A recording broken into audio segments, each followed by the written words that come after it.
सुरजीत, ये आ नहीं ना रहा है। देखो ना एक बार। आ रहा होगा।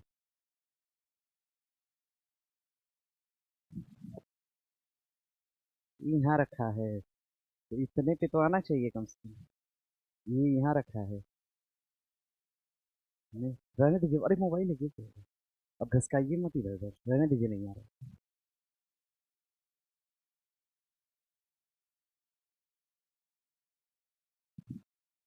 चलिए क्लास के साथ जुड़िएगा।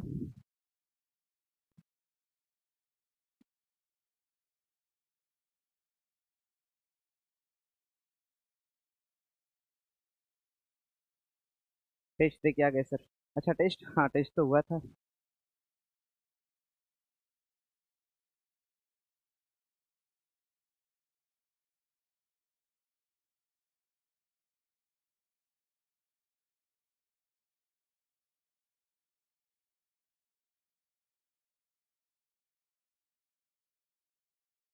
चलिए पढ़ाना शुरू करेंगे। कहाँ तक चले थे हम लोग, वहां से आगे बढ़ेंगे।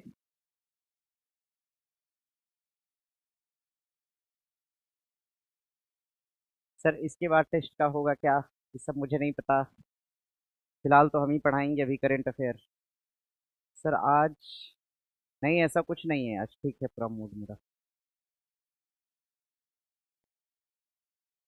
करंट अफेयर की श्रृंखला में आज ये चौथी क्लास है और हम लोग बिहार दरोगा से संबंधित करंट अफेयर को पढ़ रहे हैं। ध्यान दीजिएगा। और इस करंट अफेयर की श्रृंखला में 365 क्वेश्चन थे और हम लोग पढ़ते हुए आज 76 नंबर पे आ गए हैं, 176 पे। 176 नंबर पे आ गए हैं और 176 नंबर से हम लोग कंटिन्यू करेंगे। ध्यान दीजिएगा।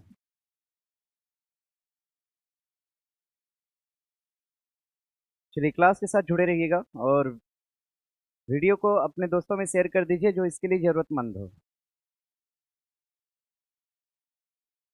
साउंड ठीक करिए। साउंड में कुछ परेशानी तो नहीं है ना? साउंड ठीक है, अपने फोन का साउंड तेज करिए आप लोग। एक छात्र बोल रहे हैं नवंबर और दिसंबर। ना ना, नवंबर और दिसंबर सब पढ़ाया गया है आप लोग को, कुछ नहीं छूटा है।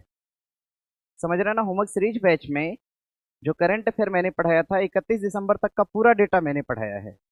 31 दिसंबर 2025। ठीक है। जनवरी से लेकर 31 दिसंबर 2025 तक मैंने सब पढ़ाया है, मतलब पूरा पढ़ाया है।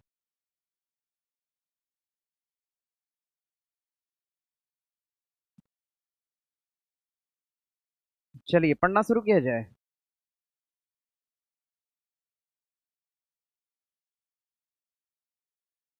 सेशन को अपने दोस्तों में शेयर, कमेंट बढ़ा रखिए ना प्राप्त, मतलब दिखना चाहिए मुझे एक झटके में, एक नजर में। ठीक। चलिए आते हैं क्वेश्चन पे। 176वां क्वेश्चन कराना है ना? 75 तक हो गया है, 76वां कराना है। तो देखिए सवाल दिया है कि दिसंबर 2024 में किसे हराकर डिगुकेश सबसे कम उम्र के विश्व शतरंज के चैंपियन बने हैं? तो कारू आना को हराकर, हिंडारू नाकामुरा को हराकर, या डी लेरेंग को हराकर के कार्लसन को हराकर, किसको हराकर? ध्यान रखिएगा, किसको हराकर जो है डी गुकेश शतरंज के चैंपियन बने हैं?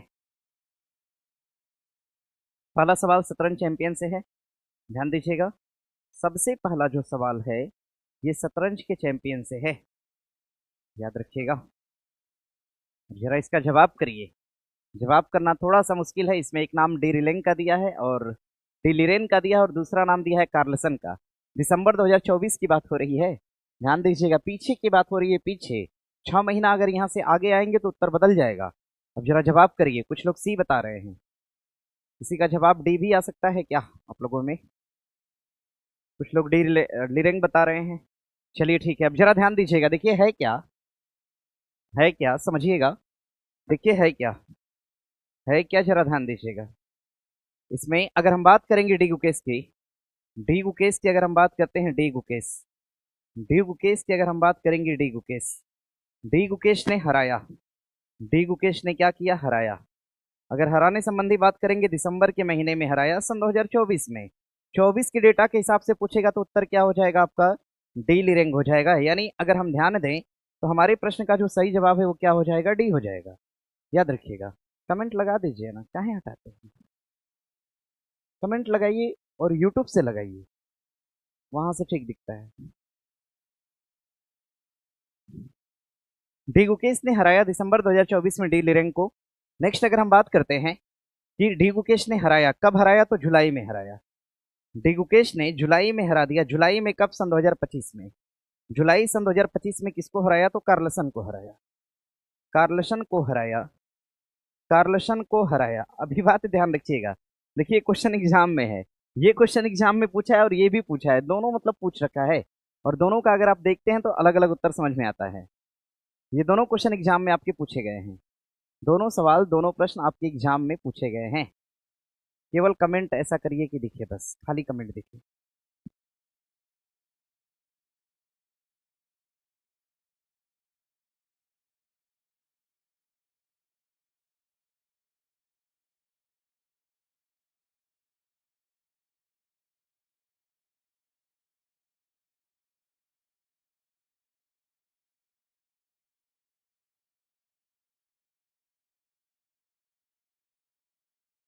इसको देखिएगा, देखिए अगर बात करें आपसे दिसंबर से, दिसंबर वाली बात करें तो ध्यान रखिएगा डी लिरेंग, और अगर बात करें आपसे जुलाई 2025 की तो ध्यान रखिएगा कार्लसन को हराया। डी गुकेश, कार्लसन, ध्यान रखिएगा। सर डेटा खतरनाक, हाँ तो खतरनाक तरीके से पढ़ना भी है, ध्यान रखिएगा इस बात को।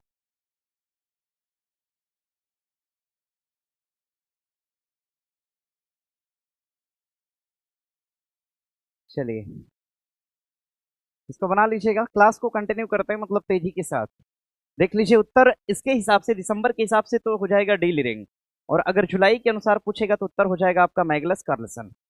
दोनों बना लीजिएगा, एग्जाम में जो भी लिख के आएगा उसी अनुसार आपको जवाब देना है, जो लिख के आएगा उसी अनुसार आपको जवाब देना है, इस बात को ध्यान में रखिएगा। देखिए अगर सवाल करता है आपका शतरंज से, शतरंज से अगर सवाल करेगा शतरंज से, तो ध्यान रखिएगा शतरंज से अगर सवाल पूछेगा आपसे, शतरंज से अगर सवाल करता है, शतरंज 2025, शतरंज 2025 से अगर सवाल करेगा, सबसे पहली बात तो ध्यान रखिएगा भारत के पहले ग्रैंड मास्टर, भारत के पहले ग्रैंड मास्टर, सबसे पहले तो सवाल करेगा आपका भारत का पहला ग्रैंड मास्टर, यानी सबसे पहले ग्रैंड मास्टर ये कौन चुने गए? तो भारत से सबसे पहले ग्रैंड मास्टर चुने गए थे विश्वनाथन आनंद, विश्वनाथन आनंद चुने गए थे। पहले ग्रैंड मास्टर चुने गए थे कौन? विश्वनाथन आनंद। और विश्वनाथन आनंद को क्या दिया गया? तो अवार्ड दिया गया, इनको एक अवार्ड से नवाजा गया विश्वनाथन आनंद को। और कौन से अवार्ड से नवाजा गया? ध्यान दीजिएगा, इनको अवार्ड दिया गया कौन सा? तो पहला अवार्ड दिया गया था, पहला पहला राजीव गांधी खेल रत्न अवार्ड, राजीव गांधी खेल रत्न अवार्ड से सम्मानित करा गया। पहला राजीव गांधी खेल रत्न अवार्ड से सम्मानित करा गया किसको? तो विश्वनाथन आनंद को करा गया। ध्यान दीजिएगा, पहला राजीव गांधी खेल रत्न अवार्ड से विश्वनाथन आनंद को क्या करा गया? तो सम्मानित करा गया। और विश्वनाथन आनंद भारत के पहले ग्रैंड मास्टर। देखिए सवाल कहां से बनेगा? भारत के 88वें ग्रैंड मास्टर कौन है? 88वें कौन है? 89वें ग्रैंड मास्टर कौन है? 90वें ग्रैंड मास्टर कौन है? और 91वें ग्रैंड मास्टर कौन है? जरा जवाब करिए कमेंट में, कमेंट में जवाब करिए। 88वें की बात करेंगे तो एक महिला है, महिला का नाम क्या हो जाएगा? तो दिव्या देशमुख, महिला हो जाएंगी दिव्या देशमुख, दिव्या देशमुख। दिव्या देशमुख की अगर हम बात करते हैं तो ये भारत की 88वीं ग्रैंड मास्टर हैं। और ध्यान रखिएगा चौथी महिला ग्रैंड मास्टर, 88वीं ग्रैंड मास्टर और चौथी महिला ग्रैंड मास्टर, फोर्थ महिला ग्रैंड मास्टर। ध्यान दीजिएगा फोर्थ महिला, फोर्थ महिला ग्रैंड मास्टर, फोर्थ महिला ग्रैंड मास्टर, फोर्थ महिला ग्रैंड मास्टर। अभी इसमें कुछ छात्र ऐसे हैं जो सर को ढूंढ रहे हैं कि सर नहीं आए हैं क्या। छात्रों से हम बोल दें क्लास में एंटर करने से पहले एक बार सोच लिया करिए, समझ लिया करिए कि हम किस क्लास में जा रहे हैं। उसके बाद कमेंट बॉक्स में कुछ भी फालतू गिरी करा करिए। क्लास जब पोस्टर लगा है कि करंट अफेयर का है, ऑफिशियली ऐसा अनाउंस हुआ है कि आप लोग को मंडे से लेकर फ्राइडे तक करंट अफेयर की क्लास पढ़नी हो, अभी हमसे पढ़नी है। ठीक है, शाम को 7 बजे से टेस्ट की क्लास होती है, उस क्लास में सर पढ़ाते हैं, तो फिर इस क्लास में आके आप लोग ये सब भाषणबाजी क्यों करते हैं? किताब उठा लीजिए, सफेद पन्ना उठा लीजिए और सारा डेटा आप नोट करने का प्रयास करिए। अंतिम समय है अभी, अभी अगर भटकाव रहा तो फिर जीवन में कभी सफलता नहीं मिल पाएगी। इस बात का मतलब नहीं समझते हैं आप लोग। कमेंट रहने दीजिए, कमेंट हटाइए ही मत, इस चीज को समझिए सभी लोग, सभी छात्र ध्यान रखिएगा। कमेंट लगा दीजिए, पूरा चलने दीजिए।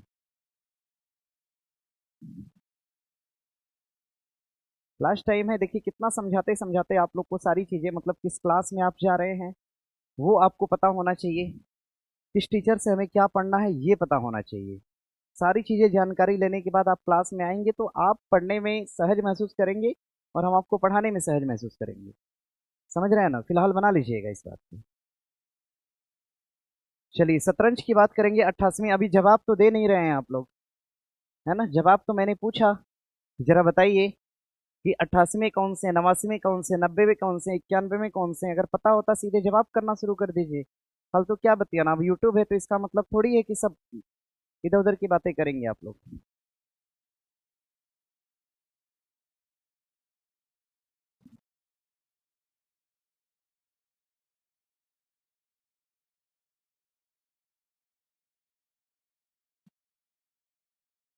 चलिए ठीक है, 89वें ग्रैंड मास्टर की बात करेंगे। क्या है भैया? 89वें, 89वीं ग्रैंड मास्टर की अगर हम बात करते हैं तो 89वें हो जाएंगे रोहित कृष्णा। रोहित कृष्णा, रोहित कृष्णा हो जाएंगे 89वें ग्रैंड मास्टर। और अगर हम 91वें की बात करेंगे तो B S Rahul, B S Rahul हो जाएंगे आपके 91वें ग्रैंड मास्टर। 90वें ग्रैंड मास्टर का नाम कमेंट में बताइए आप लोग। 90वें नंबर के ग्रैंड मास्टर कौन है? 90वें नंबर के ग्रैंड मास्टर कौन है बता दीजिएगा। 90वें नंबर के ग्रैंड मास्टर कौन है? 90वें नंबर के ग्रैंड मास्टर कौन हो जाएंगे? 91वां तो एकदम ध्यान रखना है आपको, 91वां एकदम से ध्यान में रखना है, 91वां एकदम ध्यान होना चाहिए, बी एस राहुल लिख लीजिएगा। 90वें ग्रैंड मास्टर का नाम एक छात्र बता रहे हैं, इनका नाम ले लेते हैं। हाँ, एक छात्र है रवि गुप्ता, बता रहे हैं कि 90वें ग्रैंड मास्टर का नाम क्या हो जाएगा? इलम पार्थी हो जाएगा। ध्यान रखिएगा, इलम पार्थी आपके हो जाएंगे 90वें ग्रैंड मास्टर के तौर पे। बना लीजिएगा। ग्रैंड मास्टर 4 बने हैं, दिव्या देशमुख, रोहित कृष्णा, इलम पार्थी और बी एस राहुल। इस बात को नोट कर लीजिएगा। चलिए बढ़ेंगे आगे। प्रश्न दिया है कि सिंधु जल समझौता के बारे में निम्नलिखित में से कौन सा कथन सही है? यह समझौता पंडित जवाहरलाल नेहरू और फील्ड मार्शल अयूब खां के बीच लाहौर में मतलब हस्तांतरित किया गया था। ध्यान दीजिएगा, यह समझौता जो था सन 1960 में, सन 1960 में कराया गया था। और ये किसके बीच था? पंडित जवाहरलाल नेहरू और किसके बीच था? फील्ड मार्शल अयूब खां के बीच रहा था। आगे इस संधि ने भारत को चिनाब, सिंधु और झेलम नदियों से जल विद्युत शक्ति उत्पन्न करने की अनुमति दिया था।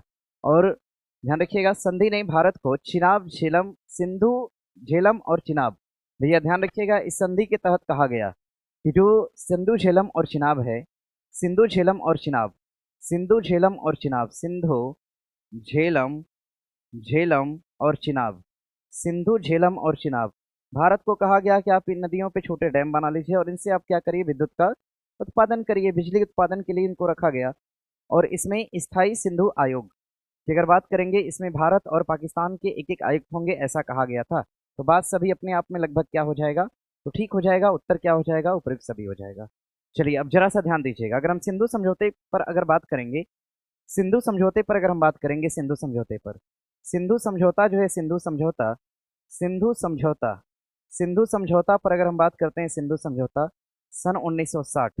सवाल क्या बनेगा? ये समझौता किसने कराया था?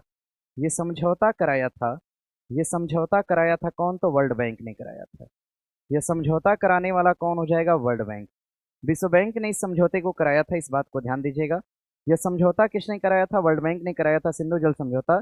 और ये समझौता कितनी नदियों के लिए करा गया था? 6 नदियों के लिए करा गया था। 6 नदियों के लिए कराया गया समझौता था, 6 नदियों के लिए कराया गया समझौता था। और समझौता कराने वाला कौन हो जाएगा?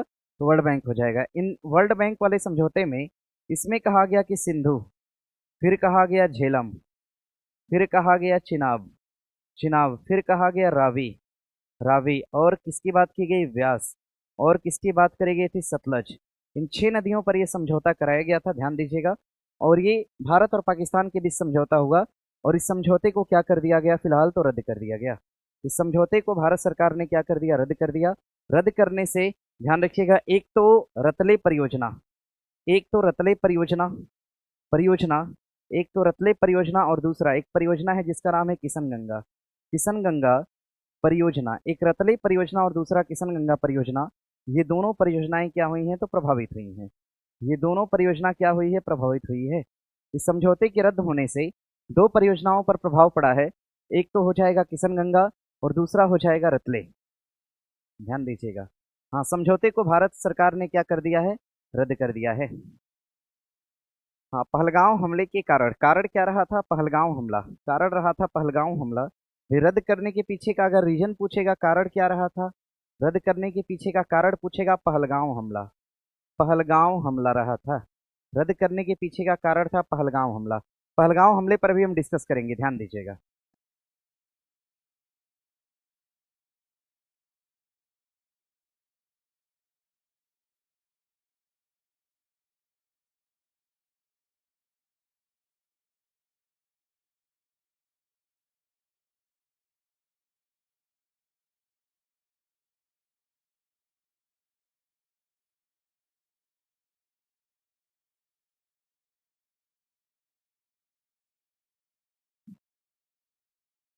इसको बना लीजिएगा। एक छात्र बोल रहे हैं सर समझौते को देख लीजिए एक बार, कहाँ दिया है, समझौता संधि हस्तांतरित करी गई थी।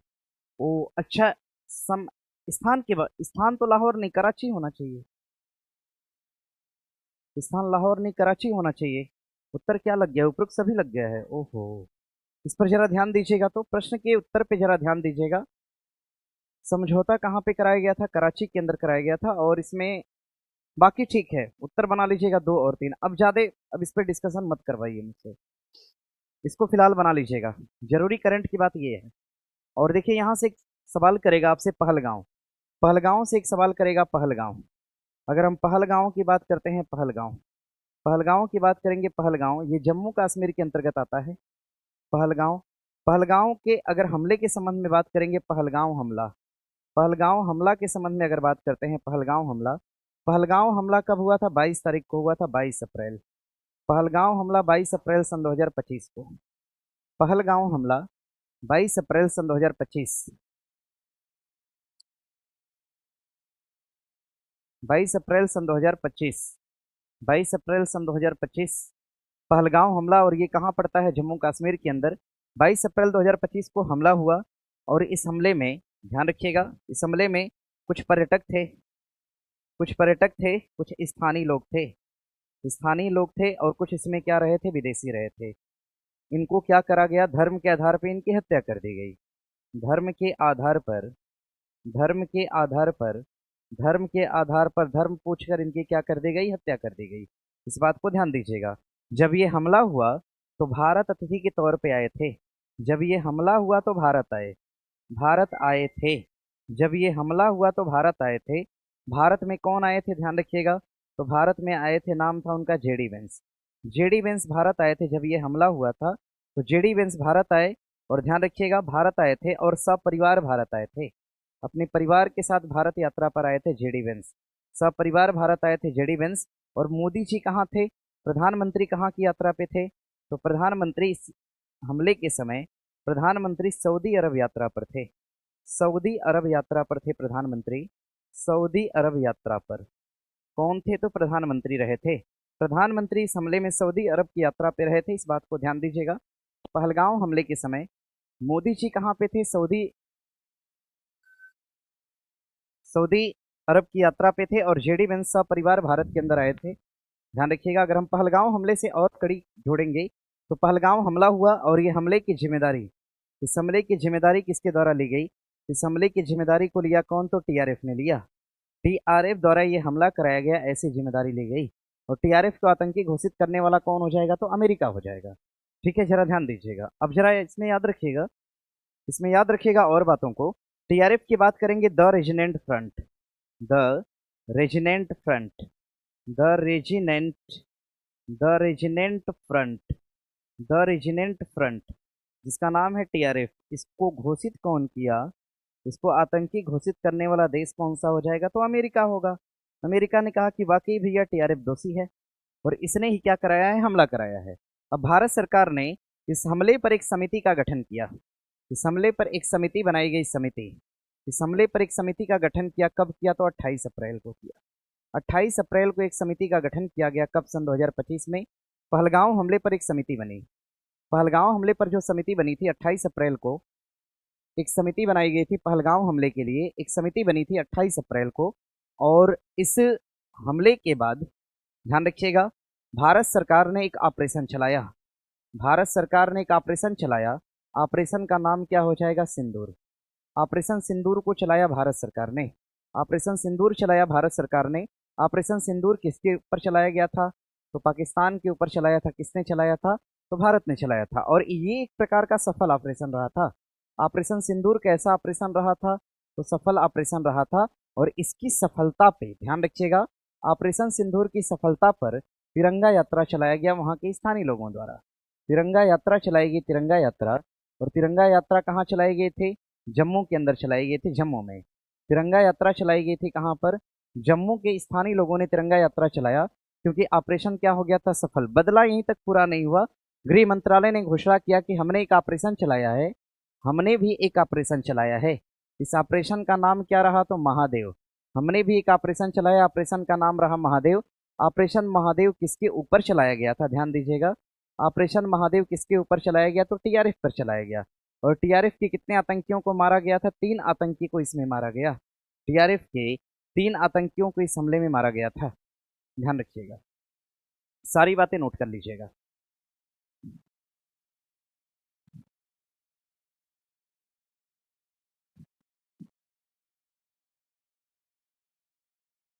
सर मॉक ड्रिल, अच्छा मॉक ड्रिल भी बता देंगे, फिलहाल देख लीजिए इसको। मॉक ड्रिल पे आते हैं, परेशान नहीं होना है। मॉक ड्रिल को इसलिए मैंने छोड़ा कि बहुत सारे अभ्यास भारत स्तर पे कराए गए थे। ठीक है, बहुत सारे अभ्यास भारत स्तर पे कराए गए थे। खिलाड़ भी चलाया गया था, एकदम सब बताएंगे। ठीक है,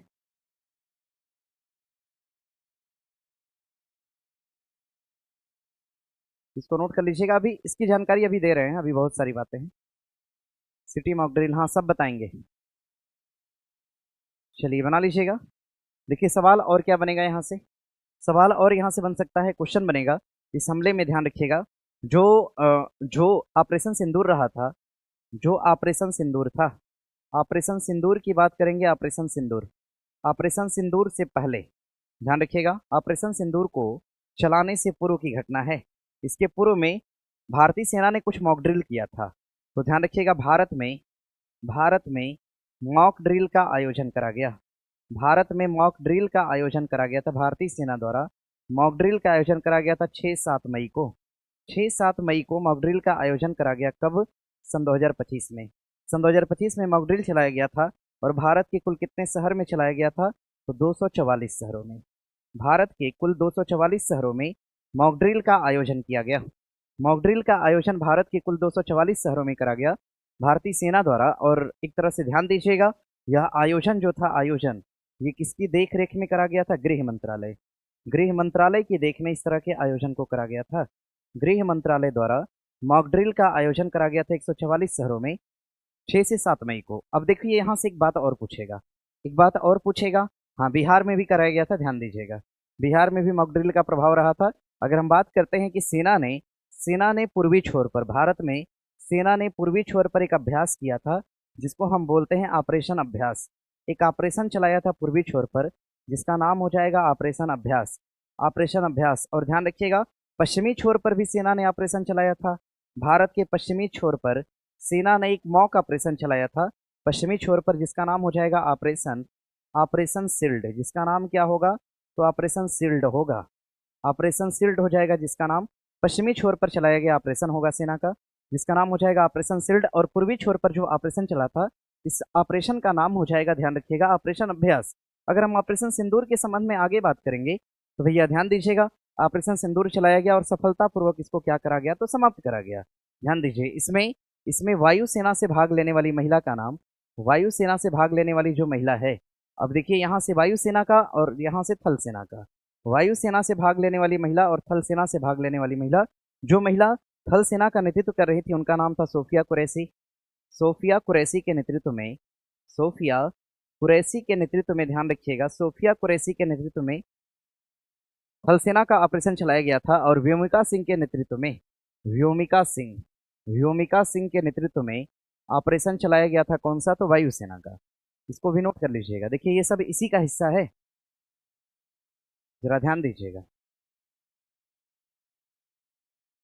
सर एक बार पूरा थीम लिख दीजिए ना, क्यों लिखें?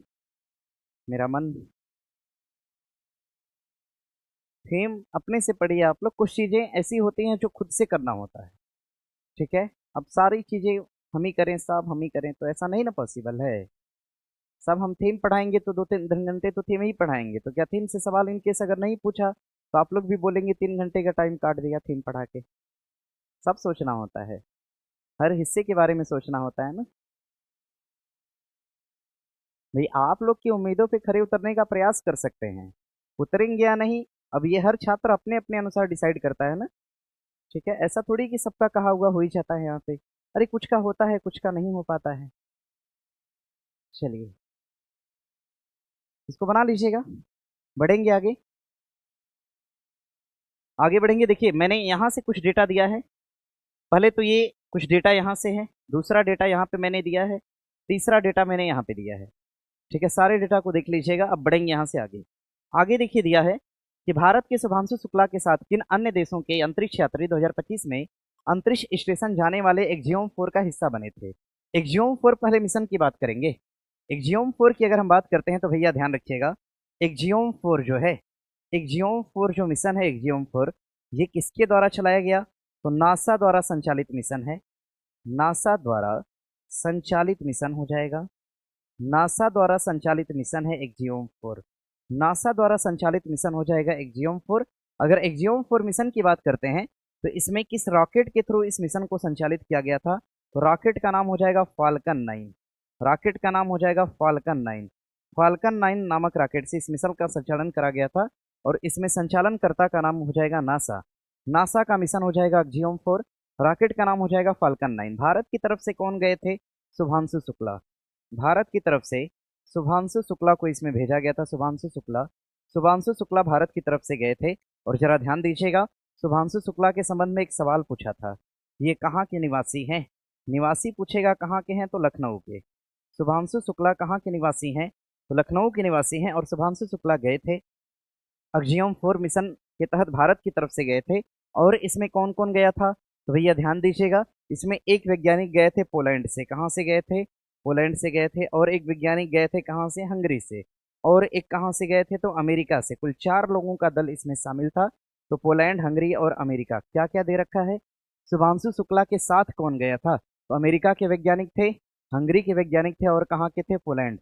1 3 4 जैसी कुछ बातें हैं। हाँ, उत्तर हो जाएगा डी। बना लीजिएगा। तो और कुछ बताएं इसमें, इसको बना लीजिएगा। इसको बनाइए तो कुछ आगे बताएं इसमें। अच्छा, लोबिया के बीज भी उगाए थे सर, ये भी बताइएगा, ठीक है। अच्छा ठीक है भाई, सब बता देंगे, एकदम सब बताएंगे। फिलहाल तो नोट करिए जो बताए हैं। चलिए बना लीजिएगा। कुछ छात्र हैं, एक छात्र हैं रवि यादव करके हैं, सुधर जाओ रवि, समझे ना, पढ़ो खाली।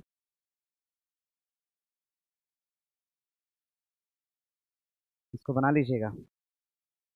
फालतू बातें देखिए हम पढ़ाते समय न करते हैं, नहीं सुनना चाहते हैं, ठीक है। कुछ छात्र ऐसे जो दरोगा भर्ती की तैयारी कर रहे हैं, अपनी देखिए तैयारी पे फोकस करिए, ठीक है। कौन अच्छा, कौन खराब, कौन क्या, कौन कैसे, ठीक है। अगर आप ऐसा कुछ करते हैं, अभी देखिए ऋतिक यादव एक छात्र है दरभंगा, अब ऐसे शब्द का प्रयोग कर रहा है कि अगर मिल जाओ तो फिर तो देख लेना तुम, समझे ना। देखिए पढ़ाई पर ध्यान दीजिए, पढ़ाई सबसे ज़्यादा जरूरी है, समझे ना। कौन क्या है, क्या नहीं है, किस तरह की बातें हैं, क्या है, ठीक है, ये आप किसी से ना बुलवाइए, ठीक है। देखिए हम सभी टीचर हैं और आप सभी छात्र हैं, हमारा पढ़ाने का कर्तव्य है और आपका पढ़ने का है। पढ़िए और चुपचाप शांति से नौकरी लीजिए, ठीक है। ध्यान दीजिएगा। अब यूट्यूब है, बहुत ज़्यादा किसी के ऊपर हमने तो कभी टिप्पणी किया नहीं है, ना हम सुनना पसंद करते हैं, समझे ना। आप पढ़ाई करिए और बाकी शांत हो जाइए, ठीक है। फालतू का, इसीलिए यूट्यूब पे पढ़ाना थोड़ा ठीक नहीं होता है।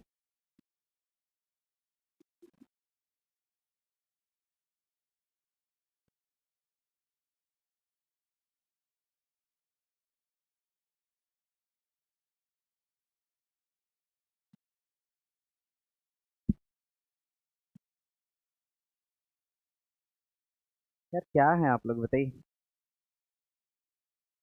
ऐसा नहीं करना चाहिए स्टूडेंट को, थोड़ा समझिए ना।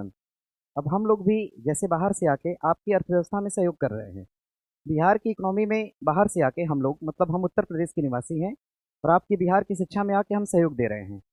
और मतलब सहयोग एक तरह से क्या है, समर्पण है मेरा।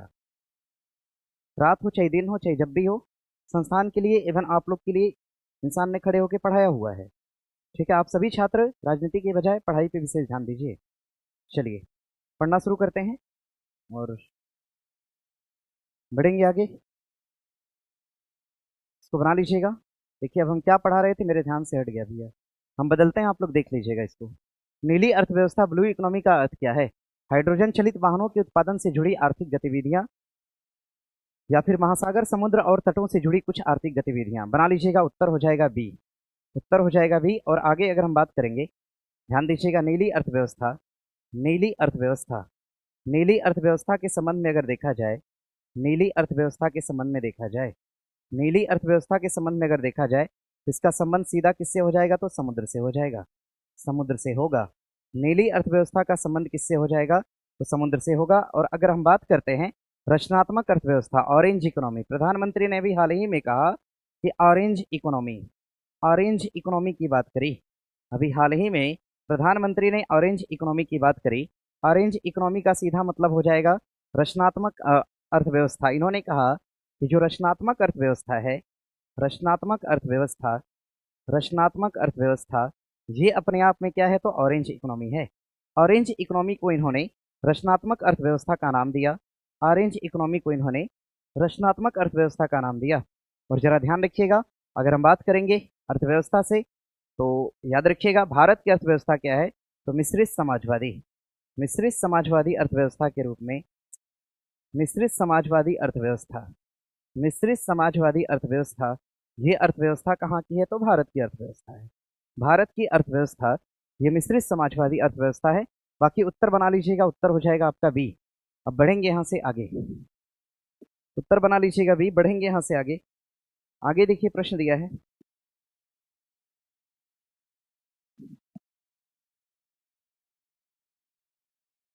आगे दिया है कि अखिल भारतीय उच्च शिक्षा सर्वेक्षण AISHE 2021 और 22 की रिपोर्ट के अनुसार भारत में उच्च शिक्षा में नामांकित विदेशी छात्रों का सबसे अधिक जनसंख्या किस देश में है? भैया अगर हम बात करते हैं विदेशी छात्र, भारत में, भारत में सर्वाधिक विदेशी छात्र, भारत में सर्वाधिक विदेशी छात्र, सर्वाधिक विदेशी छात्र, भारत में सर्वाधिक विदेशी छात्र जो शिक्षा ग्रहण करते हैं, शिक्षा, भारत में सर्वाधिक विदेशी छात्र शिक्षा ग्रहण करते हैं। भारत में सर्वाधिक विदेशी छात्र शिक्षा ग्रहण करते हैं। और ये शिक्षा कहाँ पर ग्रहण करते हैं? तो बेंगलुरु के अंदर। भारत में कुछ विदेशी छात्र शिक्षा ग्रहण करते हैं, कहाँ पर? बेंगलुरु में करते हैं, बेंगलुरु में शिक्षा ग्रहण करते हैं। इस बात को ध्यान दीजिएगा, कुछ विदेशी छात्र जो कि बेंगलुरु में शिक्षा ग्रहण करते हैं, इस बात को याद रखिएगा। कुछ ऐसे विदेशी छात्र जो बेंगलुरु में शिक्षा ग्रहण करते हैं, क्या क्या बोला जाता है, सर्वाधिक विदेशी छात्र जो बेंगलुरु में शिक्षा ग्रहण करते हैं, ध्यान दीजिएगा। हाँ अगर हम बात करेंगे तो सर्वाधिक जो विदेशी छात्र हैं ये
इसको बना लीजिएगा।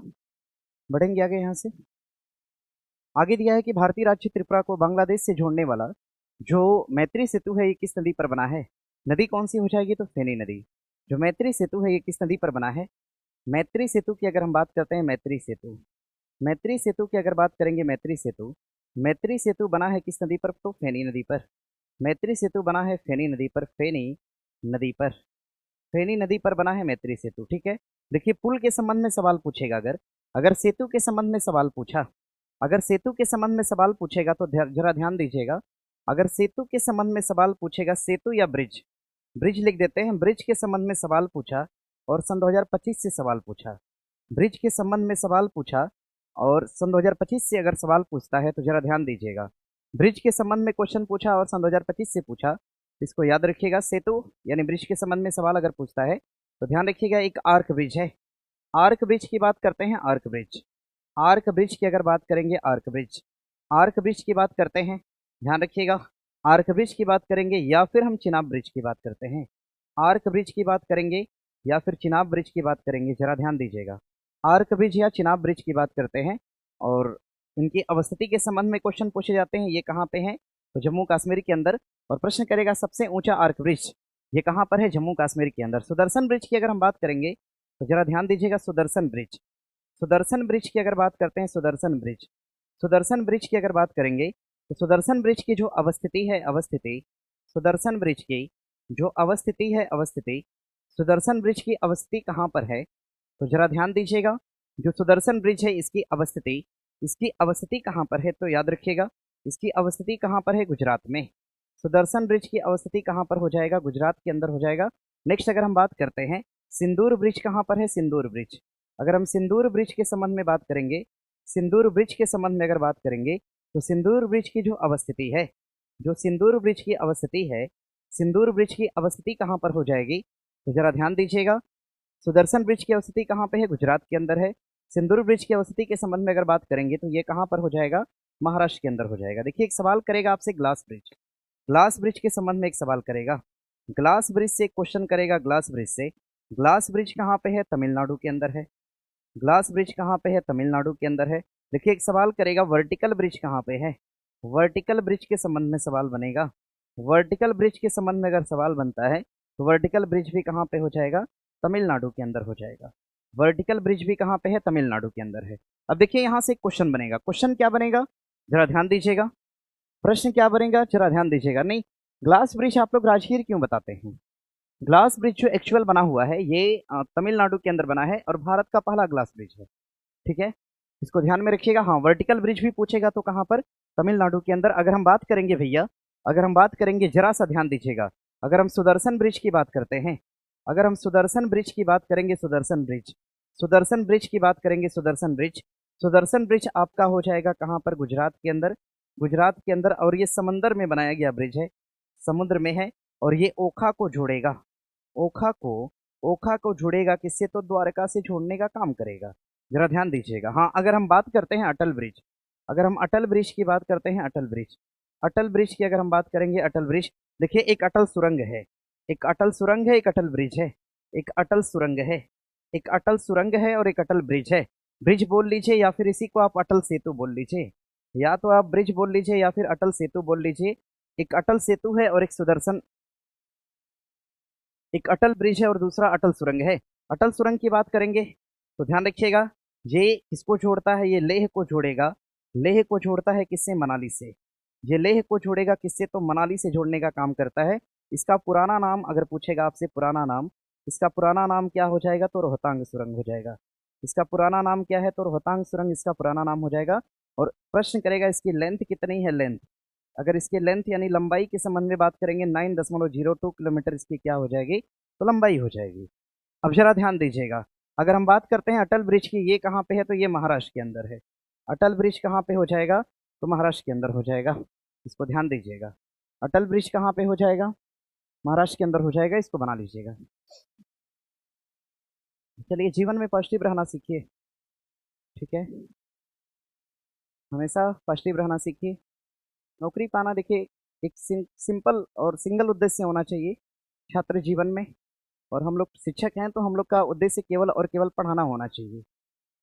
समझ रहे हैं इस बात को?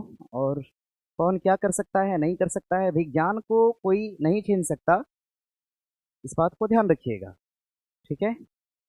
हाँ,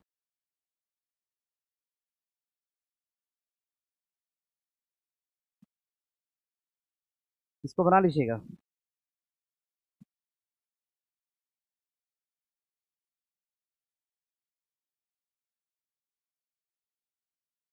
इसको नोट कर लीजिएगा।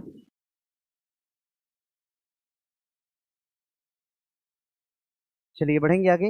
निम्नलिखित में से कौन सा देश, देखिए ये दरअसल थोड़ा सा मिस्टेक है। क्वाड दरअसल पूछ रखा है, मुझे लग रहा है ऐसा कुछ। क्वाड के बारे में पूछा है, क्वाड। क्वाड के बारे में पूछा हुआ है। क्वाड में शामिल देशों की संख्या कितनी हो जाएगी? तो 4 देश हो जाएंगे। क्वाड में शामिल एक देश हो जाएगा आपका संयुक्त राज्य अमेरिका। संयुक्त राज्य अमेरिका। संयुक्त राज्य अमेरिका। संयुक्त राज्य अमेरिका। संयुक्त राज्य अमेरिका। दूसरा दूसरा हो जाएगा कौन? तो ऑस्ट्रेलिया। दूसरा हो जाएगा ऑस्ट्रेलिया।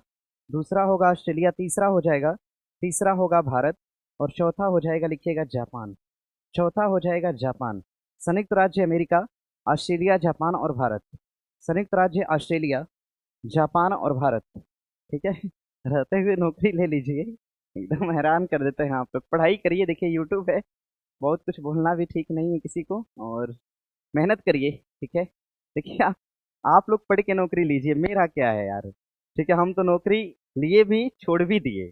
ठीक है, और ऐसा भी नहीं कि सीधे मुंह उठा के चले आए। कई सारे मैंने एग्जाम पास किए हुए हैं, जिसका रिजल्ट मैंने सीधा क्लासरूम में दिखाया हुआ है। इतना गट्स है किसी को तो फिर आए इस पे बात करे, समझ रहे हैं ना। और जॉब लेके मैंने छोड़ रखा है, और एक नहीं दो दो नौकरियां लेके मैंने छोड़ी हुई हैं।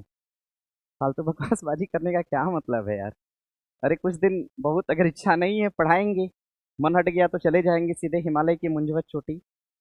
वहीं पे जय श्री राम सुने हैं ना, नारद सारद वेद विशारद, झाको राम निरंतर गावे, कहत गणेश अशेष दिनेश सुरेश बतावे, ताहे अहिर की छो हरिया छछिया पर छाछ पे नाच नचावे।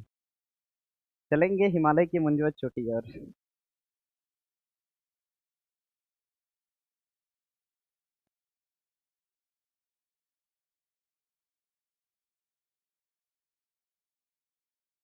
चलिए चलेंगे वहीं पर। कृष्ण कथा शुरू की जाएगी। प्रेम के भूखे प्रेम के भाव से, प्रेम के तंदुल खाने लगे हैं। तंदुल के दानों में दिन का, देते दरिद्र चबाने लगे हैं। पहली मुट्ठी लेते प्रभु ने श्रृंग सुदामा के नाम किया है। दूसरी मुट्ठी में पृथ्वी लोक का वैभव विप्र को सौंप दिया है। लेने लगी जब तीसरी मुट्ठी, तो लक्ष्मी ने रोक लिया है। अपना निवास भी दान में दे रहा, कैसा दानी ये मेरा।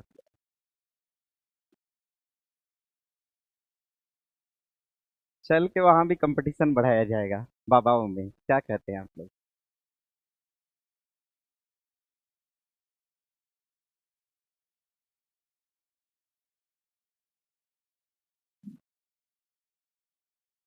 चलिए बढ़ेंगे आगे यहाँ से। यहाँ से बढ़ेंगे आगे, इसको देख लीजिएगा एक बार। हाँ, क्वाड से देखिए एक सवाल बनेगा। क्वाड से एक सवाल बनेगा। सवाल ये बनेगा कि क्वाड 2025 के संबंध में क्वेश्चन बनेगा कि क्वाड 2025 का आयोजन आयोजन और आयोजन कब? जून के महीना में। जून के महीना में क्वाड 2025 का आयोजन। और ये आयोजन कहाँ किया गया? तो भारत के अंदर किया गया।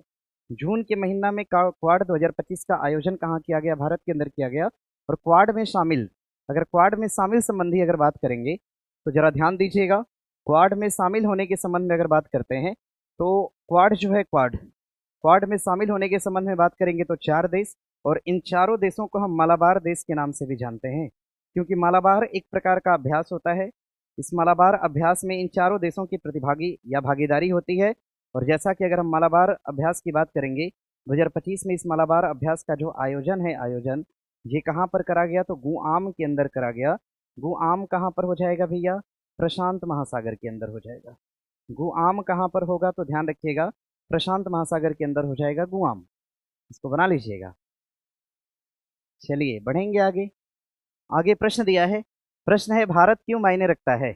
यह एक किताब है और इसके लेखक के बारे में पूछ रखा है। पूछा हुआ है, भारत क्यों मायने रखता है? भारत क्यों मायने रखता है? भारत क्यों मायने रखता है, एक किताब है, उस किताब के बारे में पूछ रखा है आपसे। भारत क्यों मायने रखता है एक रचना है। और ये रचना किसकी है, ये सवाल पूछा हुआ है। ये रचना किसकी है, जरा ध्यान दीजिएगा। भारत क्यों मायने रखता है, ये रचना हो जाएगी किसकी, तो जयशंकर साहब की रचना है। भारत के विदेश मंत्री के पद को सुशोभित कर रहे हैं ये, भारत के विदेश मंत्री के पद को सुशोभित कर रहे हैं जयशंकर साहब। जरा ध्यान दीजिएगा, भारत के विदेश मंत्री के पद को सुशोभित कर रहे हैं जयशंकर साहब। जयशंकर की रचना हो, एस जयशंकर की रचना हो जाएगी। शशि थरूर की बात करेंगे तो जरा ध्यान दीजिएगा, इनकी एक प्रसिद्ध रचना है जो काफी ज्यादा एग्जाम में पूछी गई है, an era of darkness. An era of darkness, an era of darkness एक रचना हो जाएगी। एन एरा ऑफ डार्कनेस एक रचना है, और ये रचना किसकी हो जाएगी, तो ध्यान रखिएगा शशि थरूर की हो जाएगी। आगे बढ़ेंगे, आगे देखिए प्रश्न दिया है कि संयुक्त सैन्य अभ्यास सदा तकनीक भारत और निम्नलिखित में से किस देश के बीच हुआ। सदा तकनीक की हम बात कर रहे हैं। सदा तकनीक अभ्यास की अगर बात करेंगे तो सदा तकनीक अभ्यास जो था भारत और किसके बीच हुआ, तो सऊदी अरब। भारत और सऊदी अरब के बीच सदा तकनीक अभ्यास का आयोजन करा गया। इसको ध्यान दीजिएगा। हाँ, भारत द्वारा ईरान पर, भारत द्वारा ईरान के लिए, भारत द्वारा ईरान के लिए एक ऑपरेशन चलाया गया। भारत द्वारा ईरान के लिए एक ऑपरेशन चलाया गया। भारत द्वारा ईरान के लिए एक ऑपरेशन चलाया गया। ऑपरेशन का नाम क्या हो जाएगा, तो ध्यान दीजिएगा। भारत द्वारा ईरान के लिए एक ऑपरेशन चलाया गया। इस ऑपरेशन का नाम हो जाएगा, ऑपरेशन का नाम हो जाएगा ऑपरेशन सिंधु। ऑपरेशन का नाम हो जाएगा, ध्यान रखिएगा, ऑपरेशन सिंधु चलाया गया। ऑपरेशन सिंधु भारत द्वारा ईरान के लिए चलाया जाने वाला ऑपरेशन का नाम क्या है, सिंधु। और इजराइल ने किसके ऊपर ऑपरेशन चलाया, ईरान पर। इजराइल ने जो ईरान पर ऑपरेशन चलाया, इसका नाम क्या हो जाएगा, इसका नाम हो जाएगा operation rising. Operation operation rising चलाया, राइजिंग चलाया। कौन चलाया भैया, तो इजराइल ने चलाया। किसके ऊपर चलाया, ईरान के ऊपर चलाया। और अमेरिका ने ईरान के ऊपर बमबारी किया। अमेरिका द्वारा ईरान पर बमबारी की गई। ईरान पर क्या करा गया, ईरान पर बम की बारिश की गई, बमबारी। ईरान पर बमबारी किया गया। किस ऑपरेशन के तहत, तो एक ऑपरेशन चलाया गया था, ऑपरेशन के तहत, तो ध्यान रखिएगा मिड नाइट हैमर एक ऑपरेशन चलाया गया। और इस मिड नाइट हैमर के तहत बमबारी करी गई। अगर हम बात करेंगे दुबई की, बात करते हैं यूएई, तो ध्यान रखिएगा भारत और दुबई के बीच, भारत और यूएई के बीच एक अभ्यास कराया गया, सैन्य अभ्यास। ये एक प्रकार का सैन्य अभ्यास रहा था, कोई युद्ध नहीं है, एक प्रकार का सैन्य अभ्यास है, एक्सरसाइज है। और इस एक्सरसाइज का नाम हो जाएगा, ध्यान रखिएगा, इसका नाम हो जाएगा डेजर्ट साइक्लोन। डेजर्ट साइक्लोन एक प्रकार का अभ्यास होगा, डेजर्ट साइक्लोन एक प्रकार का अभ्यास हो जाएगा। और ये डेजर्ट साइक्लोन अभ्यास जो है, ये भारत और यूएई, अगर हम डेजर्ट साइक्लोन की भैया बात करते हैं, इस डेजर्ट साइक्लोन का जो आयोजन है, इसका आयोजन कहाँ पर, इस डेजर्ट साइक्लोन का आयोजन कहाँ पर, ध्यान रखिएगा, डेजर्ट साइक्लोन का जो आयोजन है, ये आयोजन कहाँ पर करा गया, तो अबू धाबी के अंदर, अबू धाबी में इसका आयोजन करा गया। डेजर्ट साइक्लोन का आयोजन कहाँ करा गया, तो अबू धाबी के अंदर इसका आयोजन करा गया। इस बात को ध्यान में रखिएगा, ठीक है। इन सभी जगह से देखिए क्वेश्चन बने हुए हैं और सवाल यहाँ से डेफिनेटली आते हैं, आप लोग ध्यान दीजिएगा। देखिए एक सवाल और पूछेगा इजराइल से। सवाल इजराइल से क्या पूछेगा, एक देश है जिसका नाम है सोमालीलैंड। एक जगह है, एक देश है, एक स्थान है जिसका नाम है सोमालीलैंड। सोमालीलैंड एक प्रकार का अफ्रीका के पास है, अफ्रीका के पश्चिम छोर पे है। अफ्रीका के, सॉरी पश्चिम नहीं, पूर्वी, अफ्रीका के पूर्वी छोर पर एक तरह से एक द्वीप का रूप है जो कि देश बना। और इसको देश की मान्यता देने वाला देश कौन सा हो जाएगा, इजराइल हो जाएगा। इसको देश की मान्यता दिया, सोमालीलैंड को देश की मान्यता कौन प्रदान किया, तो इजराइल ने प्रदान किया। सोमालीलैंड को देश की मान्यता कौन दिया, तो इजराइल ने दिया। इसको ध्यान रखिएगा, सोमालीलैंड को देश की मान्यता दिया कौन, तो इजराइल ने इसको देश की मान्यता दिया। उत्तर बना लीजिएगा सऊदी अरब। देखिए सवाल बनेगा आगे, नीति आयोग के संदर्भ में कथनों पर विचार करिए। नीति आयोग 1 जनवरी 2018 को स्थापित किया गया। थोड़ा ये ठीक बात नहीं है, क्योंकि योजना आयोग का प्रतिस्थापित रूप हो जाएगा ये। अगर हम योजना आयोग के संबंध में बात करेंगे, योजना आयोग को स्थापित करा गया था सन 1900 कब, 50 के अंदर। अब इसी का एक प्रतिस्थापित रूप हो जाएगा, इसी का प्रतिस्थापित रूप हो जाएगा आपका नीति आयोग। इसी का प्रतिस्थापित रूप हो जाएगा नीति आयोग।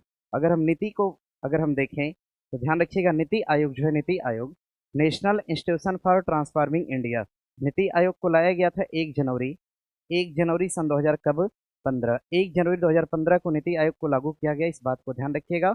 और ये किस पंचवर्षीय योजना के तहत लागू करा गया, सॉरी किस पंचवर्षीय योजना के दौरान योजना आयोग को समाप्त करके नीति आयोग को लाया गया? तो 12वीं योजना उस समय चल रही थी। 12वीं पंचवर्षीय योजना के संचालित होने के दौरान ये सारा कुछ करा गया था। हाँ, यह योजना आयोग का प्रतिस्थापित था। बात अपने आप में क्या है, सही है। पहला तो गलत है, दूसरा सही है। इसका पूरा नाम राष्ट्रीय भारत परिवर्तन संस्थान है। नीति आयोग के अध्यक्ष के तौर पे कौन होते हैं? तो प्रधानमंत्री होते हैं।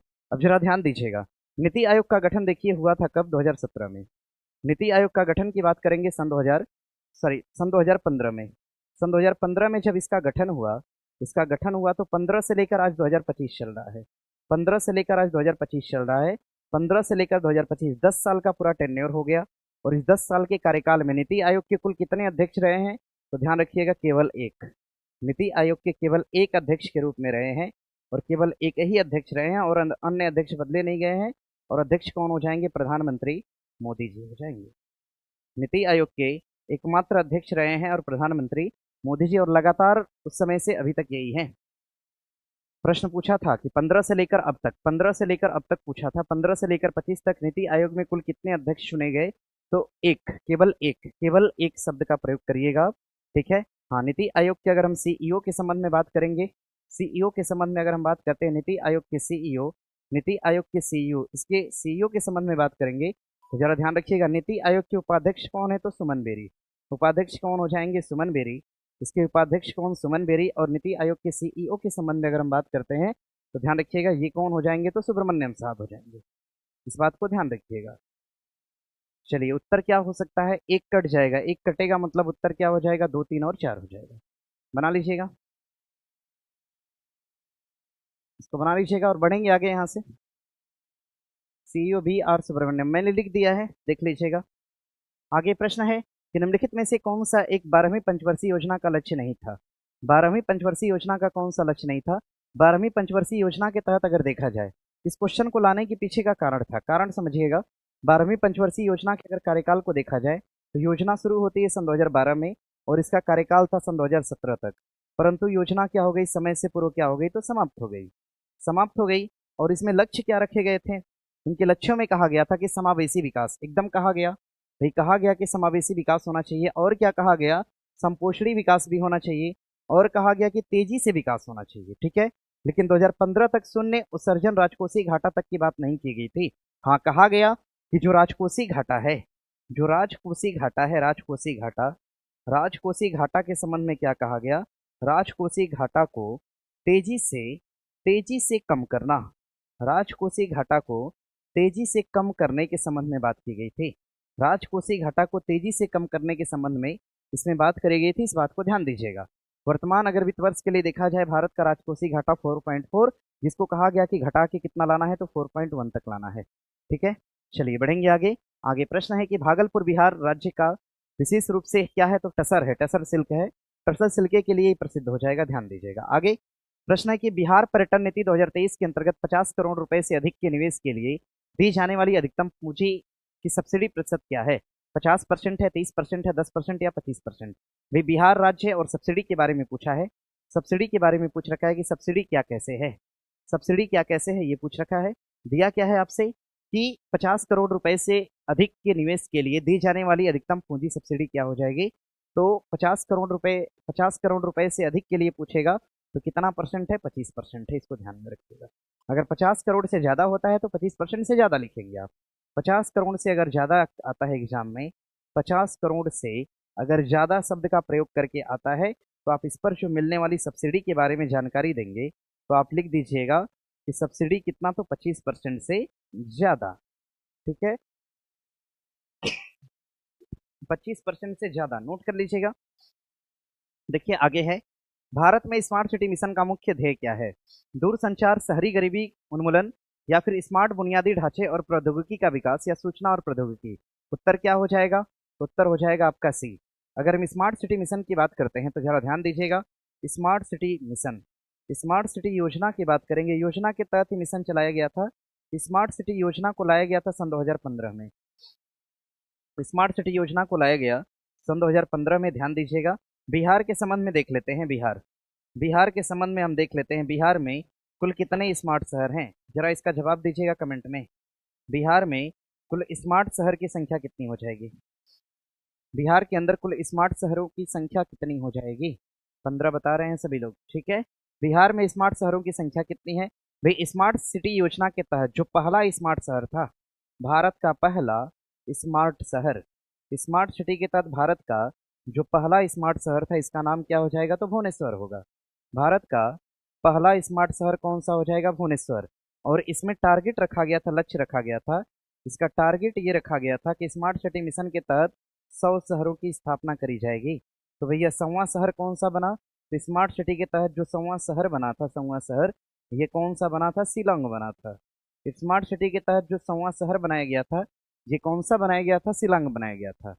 ठीक है, जरा ध्यान दीजिएगा। 44 कहाँ लिख रहे हैं? चार चार चार चार के चक्कर में इतना लिख रहे हैं, कुछ स्टूडेंट जो है 44,444 लिख दिए हैं।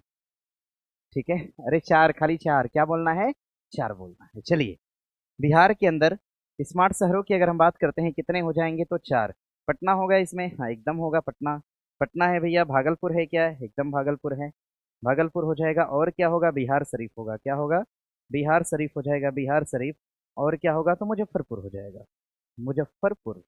और क्या होगा? तो मुजफ्फरपुर हो जाएगा। ये चार शहर ऐसे हैं जो कि स्मार्ट शहरों की सूची में गिने जाते हैं। अब देखिए सवाल क्या बनेगा, सवाल क्या बनेगा? सवाल ये बनेगा, सवाल ये बनेगा उत्तर प्रदेश यानी स्मार्ट शहरों में सबसे टॉप राज्य कौन सा है?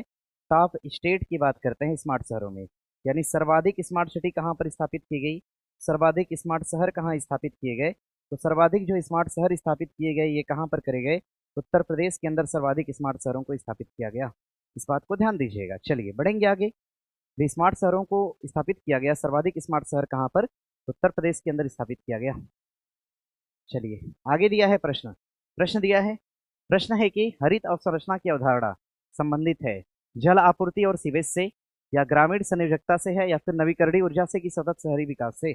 उत्तर क्या हो जाएगा? सतत शहरी विकास। अब जरा ध्यान दीजिएगा, अगर हम सतत विकास की बात करते हैं, अगर हम सतत विकास की बात करेंगे, देखिए इन सब से ना, ये सब क्वेश्चन ऐसे हैं कि एग्जाम में जरूर आते हैं। सतत विकास, इस सतत विकास को हम धारणीय विकास भी कह सकते हैं। सतत विकास को धारणीय विकास के नाम से भी जाना गया। इस सतत विकास को धारणीय विकास के नाम से भी जाना गया। सतत विकास के लिए ध्यान रखिएगा, सतत विकास को धारणीय विकास के नाम से जाना गया। सतत विकास को हम sustainable development of goal SDG के नाम से भी जानते हैं। अब एसडीजी के तहत ध्यान रखिएगा, एसडीजी के तहत कुल कितने लक्ष्य रखे गए सरकार के? तो एसडीजी के तहत जो भारत सरकार के लक्ष्य रखे गए थे, ये कुल कितने लक्ष्य रहे थे? 17। और कहा गया इन 17 गोल को पूरा करना है कब तक? सन 2030 तक इन 17 गोल को क्या करना है? पूरा करना है। भारत ने सतत विकास को कब अपनाया? भारत द्वारा सतत विकास को अपनाया गया। भारत ने अपनाया, किसको अपनाया? तो सतत विकास को अपनाया। भारत ने सतत विकास लक्ष्यों को कब अपनाया? तो सन 2015 में अपनाया। 15 का मतलब लक्ष्य रखा कब तक का? 30 तक का। यानी कहा गया 17 गोल को प्राप्त करने में हमें कितने साल का समय देना होगा? तो 15 साल का समय देना होगा। इस बात को ध्यान दीजिएगा। अब जरा ध्यान दीजिए, देखिए सवाल और क्या बनेगा करंट के परिप्रेक्ष्य से? सवाल ये बनेगा कि सतत विकास में, सतत विकास, सतत विकास से एक सवाल क्या बनेगा? सतत विकास पर एक सम्मेलन का आयोजन करा गया। ये ध्यान रखिएगा, सतत विकास पर एक सम्मेलन का आयोजन करा गया। और ये सम्मेलन का आयोजन कहाँ पे किया गया? तो भारत में। भारत में कहाँ पे करा गया? तो नई दिल्ली के अंदर करा गया। और कब करा गया था सम्मेलन का आयोजन? तो सन 2025 में करा गया था। अब सवाल क्या बनेगा? और सतत विकास लक्ष्यों में भारत का स्थान क्या है? यानी विश्व स्तर पर, विश्व स्तर पर, विश्व स्तर पर भारत का स्थान क्या है सतत विकास लक्ष्यों में? विश्व स्तर पर अगर हम भारत के स्थान की बात करते हैं, भारत के स्थान की बात करेंगे तो 99वें स्थान पर भारत है। 99वां स्थान। और भारत को इसमें कितने अंक मिले? भारत को अंक मिले कितने? तो 67 अंकों के साथ भारत का स्थान क्या है? 99 है।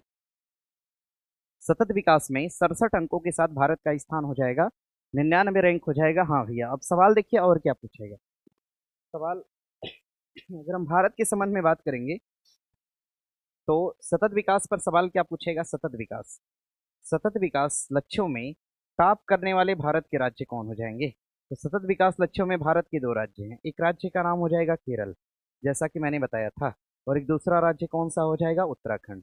केरल और उत्तराखंड दो ऐसे राज्य हैं जो कि सतत विकास लक्ष्यों के अंतर्गत गिने जाते हैं। आगे देखिए प्रश्न दिया है, इसको बना लीजिएगा। नवीकरणीय ऊर्जा के संबंध में मैंने आपको डेटा दे दिया है। नवीकरणीय ऊर्जा में भारत का स्थान क्या है? तो भारत नवीकरणीय ऊर्जा में तीसरे पायदान पे रखता है पूरे विश्व में। और नवीकरणीय ऊर्जा का भारत सरकार ने कुछ टारगेट भी रखा है। टारगेट कितना रखा है? 500 गीगावाट का टारगेट रखा है। 500 गीगावाट का टारगेट भारत सरकार ने रखा है और ये लक्ष्य कब तक का रखा है? सन 2030 तक का ये लक्ष्य रखा गया है, इसको ध्यान दीजिए। चलिए बढ़ेंगे आगे। आगे प्रश्न है कि निम्नलिखित में से कौन भारत में एक प्रतिस्पर्धी विनिर्माण क्षेत्र के विकास के लिए आवश्यक है? तो प्रतिस्पर्धी विनिर्माण के विकास के लिए आवश्यक कौन सा हो जाएगा? परिवहन और संरचना हो जाएगा। परिवहन और संरचना, और सोचिए ये बिहार के एग्जाम का क्वेश्चन है संभवतः, और इसमें देखिए अगर हमें प्रतिस्पर्धी विकास करना है, एक बार बता देते हैं इसको अच्छे से। अगर हमें प्रतिस्पर्धी विकास करना है, गरीबी से बाहर आने वाला राज्य केरल, डिजिटल साक्षरता वाला राज्य केरल, एकदम सही बात है। 500 गीगावाट का ऊर्जा का लक्ष्य रखा गया है, नवीकरणीय ऊर्जा का, और ये लक्ष्य 2030 तक के लिए रखा गया है, ये बात भी अपने आप में सही है। परिवहन और संरचना, और इसमें क्या है तो जरा ध्यान रखिएगा, प्रतिस्पर्धी विनिर्माण का जो क्षेत्र है, प्रतिस्पर्धी प्रतिस्पर्धी विनिर्माण प्रतिस्पर्धी प्रतिस्पर्धी विनिर्माण का जो क्षेत्र है, विनिर्माण प्रतिस्पर्धी विनिर्माण का जो एरिया है, ठीक है, इसके विकास के लिए क्या क्या चाहिए? सबसे पहला काम तो परिवहन और संरचना को ठीक करना होगा। परिवहन और संरचना को ठीक करना होगा, क्योंकि कहा गया जितनी तेजी से पहिया घूमता है गाड़ी का, अर्थव्यवस्था उतनी तेजी से बढ़ती है। दूसरे में कहा गया धारणी विकास करना होगा। हमें क्या करना होगा? धारणी विकास, यानी विकास एक क्षेत्र में नहीं बल्कि ओवरऑल विकास जो है हर क्षेत्र में दिखाना होगा। और क्या कहा गया इसमें? इसमें और कहा गया, इसमें कहा गया, इसमें और क्या कहा गया तो ध्यान रखिएगा, इसमें और कहा गया कि कौशल विकास, इसमें कौशल सुधार की बात की गई। दरअसल कहा गया कि कौशल यानी स्किल में क्या करा जाए तो सुधार किया जाए, कौशल सुधार की बात करेगी इसमें। और तीसरा, चौथे नंबर पे क्या कहा गया? इसमें कहा गया मानव संसाधन का विकास किया जाए, मानव संसाधन का विकास किया जाए, मानव संसाधन के विकास करने की बात हुई इसमें, ठीक है, ध्यान रखिएगा। देखिए ऐसे सवाल एग्जाम में आते हैं कभी कभी, और ये सब सवाल ऐसा है ना कि परेशान कर देगा, ठीक है, इसको ध्यान रखिएगा, इसको नोट कर लीजिएगा। आगे बढ़ेंगे, अगर हम आगे प्रश्न दिया है, देखिए कौन एल रूट सर्वर प्राप्त करने वाला देश का पहला राज्य बना है? एल रूट सर्वर प्राप्त करने वाला देश का पहला राज्य कौन सा बना है? कोई अगर जानकारी है किसी को तो बताए। एल रूट सर्वर प्राप्त करने वाला भारत का पहला राज्य कौन बना है? एल रूट सर्वर वाला भारत का राज्य कौन सा बना है? तो भैया ध्यान रखिएगा, जो एल रूट है, देखिए एल रूट और एक होता है आपका जे रूट, एक है आपका जे रूट और दूसरा हो जाएगा आपका एल रूट। एल रूट ये एक प्रकार के, ध्यान रखिएगा, ये एक प्रकार की इंटरनेट सेवाएं होती हैं, ये एक प्रकार की इंटरनेट सेवाएं हैं। एल रूट और जे रूट एक प्रकार की इंटरनेट सेवाएं हैं, जरा ध्यान दीजिएगा, ये एक प्रकार की इंटरनेट सेवाएं हैं। और एल रूट के बारे में पूछ रहा है, उत्तर हो जाएगा आपका राजस्थान, पहले तो ये बना लीजिएगा। एल रूट के बारे में पूछ रहा है, उत्तर क्या हो जाएगा आपका? राजस्थान। आंध्र प्रदेश बोल रहे हैं कुछ लोग, नहीं नहीं भैया, राजस्थान उत्तर बनाइएगा, उत्तर बनाइएगा। जेड मोड हम बोले ही नहीं, जेड जे रूट हमने बोला, देखिए जे रूट, जेड मोड कह रहे हैं सब, जे रूट की बात हमने किया, जे रूट, जे रूट हमने बोला है, जे रूट। एल रूट और जे रूट क्या है इसको पढ़िए, ये एक प्रकार के क्या है? इंटरनेट की सेवाएं हैं। एल रूट और जे रूट एक प्रकार की इंटरनेट की सेवा है, दिल्ली मुंबई और किसको जोड़ेगी तो ध्यान रखिएगा, ये दिल्ली मुंबई और गोरखपुर को। जे रूट की जो सेवा है ये दिल्ली को जोड़ेगी, दिल्ली को, दिल्ली को जोड़ेगी किससे? तो मुंबई से। किससे जोड़ेगी? मुंबई से। और किसको जोड़ेगी? तो गोरखपुर को जोड़ेगी, ठीक है। ये इनको जोड़ने वाली कुछ सेवाएं हैं। देखिए यहाँ से क्वेश्चन दरअसल दे दिया था, और बिहार के एग्जाम का क्वेश्चन है, अब सोचिए यहाँ से भी प्रश्न आ जाते हैं, तो पढ़ना ही होगा, ठीक है। हाँ, खतरनाक क्वेश्चन है, जरा ध्यान दीजिएगा। देखिए महाराष्ट्र, बिहार की परीक्षा में पूछा गया है, शायद पेपर कौन सा चल रहा है? एएसओ चल रहा है, कमेंट करिए तो पेपर कौन सा पढ़ रहे हैं आप लोग? एएसओ चल रहा है, डीएसओ का पेपर है, सोचिए डीएसओ का पेपर है जो 3 अगस्त को हुआ था, ये क्वेश्चन है, बना लीजिएगा। चलिए अब जरा ध्यान दीजिएगा, अब जरा ध्यान दीजिएगा, अगर हम महाराष्ट्र के संबंध में बात करते हैं, महाराष्ट्र के संबंध में बात करेंगे, एआई विश्वविद्यालय, एआई विश्वविद्यालय का संचालन करने वाला, एआई विश्वविद्यालय की अगर हम बात करते हैं, एआई विश्वविद्यालय, एआई विश्वविद्यालय का संबंध किससे हो जाएगा? तो महाराष्ट्र से। सिंदूर ब्रिज की बात करेंगे, सिंदूर ब्रिज, सिंदूर ब्रिज का भी संबंध किससे हो जाएगा? तो महाराष्ट्र से होगा। सर्वाधिक एफडीआई की बात करते हैं, सर्वाधिक एफडीआई, सर्वाधिक एफडीआई कहाँ पर आता है? तो महाराष्ट्र के अंदर आता है। ये 2-3 बातें तो आप महाराष्ट्र से ध्यान रखिएगा। अगर हम आंध्र प्रदेश के संबंध में बात करेंगे तो भैया ध्यान दीजिएगा, एक शहर इसमें हो जाएगा काकीनाडा, एक तट हो जाएगा इसमें काकीनाडा, काकीनाडा के तट पे आपने क्या देखा था? मोन्था देखा था। मोन्था एक प्रकार का क्या रहा था? चक्रवात रहा था। दूसरा एक शहर हो जाएगा आपका विशाखापत्तनम। विशाखापत्तनम की अगर बात करेंगे तो बहुत सारी जानकारी है। विशाखापत्तनम से बहुत सारा डेटा है। डेटा क्या है जरा ध्यान दीजिएगा। विशाखापत्तनम से तो एक जानकारी आप याद रखिएगा, योग महोत्सव। अंतर्राष्ट्रीय योग महोत्सव का आयोजन कहाँ पर? विशाखापत्तनम के अंदर।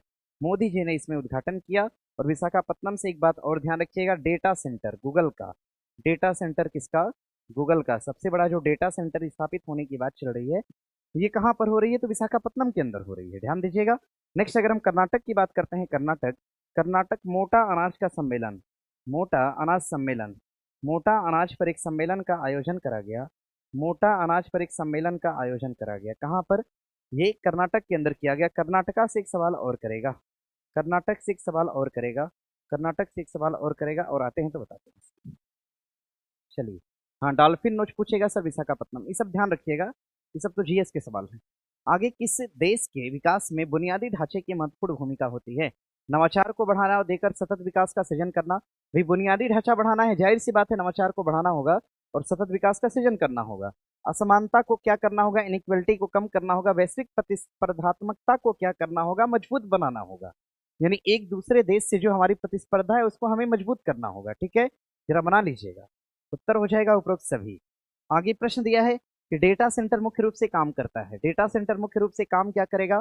तो डेटा भंडारण और प्रसंस्करण के लिए एक तरह से मुख्य रूप से मेनली काम करता है। डेटा भंडारण और प्रसंस्करण के लिए मेन रूप से, यानी मेनली ये काम करता है डेटा भंडारण और प्रसंस्करण के लिए। ठीक है, एआई आधारित डेटा पार्क स्थापित किया गया।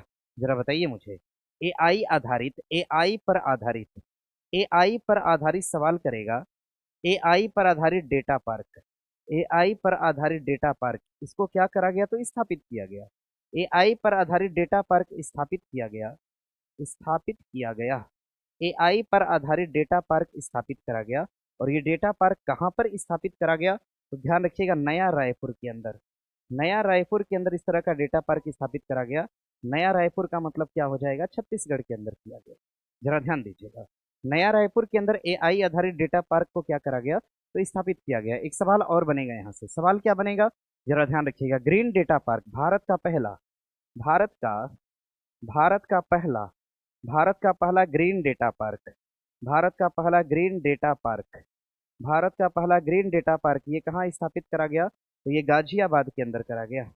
गाजियाबाद के अंदर करा गया, गाजियाबाद। देखिए, गाजियाबाद शब्द आया, ये गाजियाबाद उत्तर प्रदेश का होगा। यहाँ से एक क्वेश्चन है जो कि बार बार एग्जाम में पूछा गया है।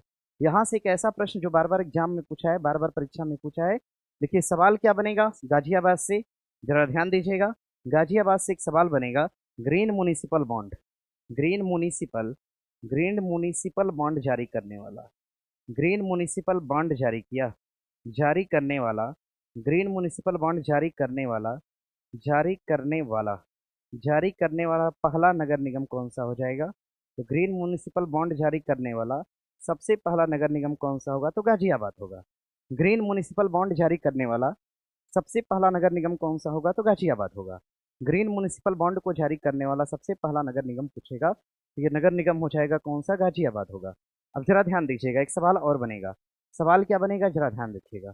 सवाल ये बनेगा, भारत का पहला डेटा पार्क, भारत का भारत का पहला डेटा पार्क, भारत का पहला डेटा पार्क की अगर हम बात करते हैं, भारत का भारत का पहला डेटा पार्क, भारत का पहला डाटा पार्क, भारत के अगर पहले डेटा पार्क की बात करेंगे, इसको स्थापित करा गया था कहाँ पर? नोएडा के अंदर।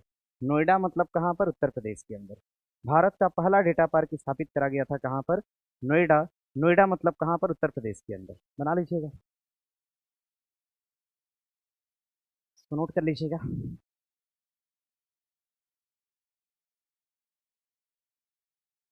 क्या शुभम को भगा रहे हो भाई? शुभम भाग जाओ तुम, पढ़ लो।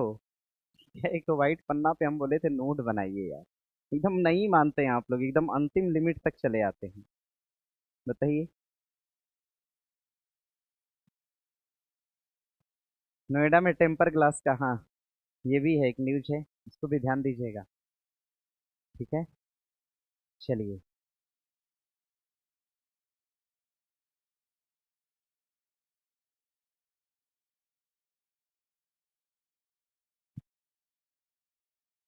चलिए इसको नोट कर लीजिएगा, आगे बढ़ा जाए।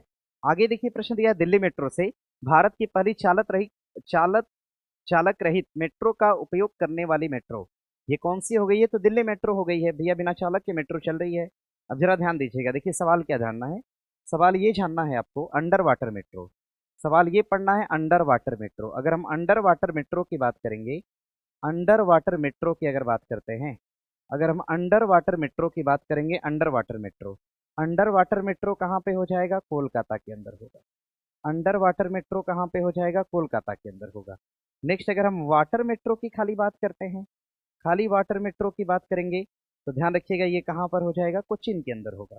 खाली वाटर मेट्रो की बात करते हैं कोच्चिन के अंदर। अगर हम पहली मेट्रो की बात करते हैं, पहली मेट्रो कहाँ पर चलाएगी? तो इसका भी उत्तर कौन सा हो जाएगा? कोलकाता होगा। पहली मेट्रो की बात करेंगे, उत्तर क्या हो जाएगा? कोलकाता हो जाएगा। अब देखिए सवाल और क्या बन सकता है? अंडर वाटर मेट्रो, पहली मेट्रो, एक सवाल और बनेगा। सवाल क्या बनेगा? चालक रहित मेट्रो। चालक रहित मेट्रो की अगर बात करेंगे, चालक रहित जो मेट्रो है, चालक रहित मेट्रो की अगर हम बात करते हैं, चालक रहित मेट्रो कहाँ पर? तो दिल्ली के अंदर चलाई गई, इसको ध्यान रखिएगा। ठीक है, यानी पहला स्टेटमेंट आपका सही हो जाएगा। आगे बढ़िएगा। बांद्रा वर्ली सी लिंक भारत का सबसे लंबा समुद्री ब्रिज, ये थोड़ा सा गड़बड़ है भैया। भारत का जो सबसे लंबा समुद्री ब्रिज है, इसका नाम हो जाएगा अटल सेतु। इस ब्रिज का नाम हो जाएगा अटल सेतु। और ये अटल सेतु कहाँ पे है? तो महाराष्ट्र के अंदर है। इस ब्रिज का नाम है अटल सेतु, जो कि है कहाँ पर? महाराष्ट्र के अंदर है, यानी दूसरा स्टेटमेंट आपका गलत हो जाएगा। एकता की मूर्ति की बात करते हैं, दुनिया की सबसे ऊंची प्रतिमा है एकता की मूर्ति, और इसकी 182 मीटर क्या हो जाएगी? ऊंचाई।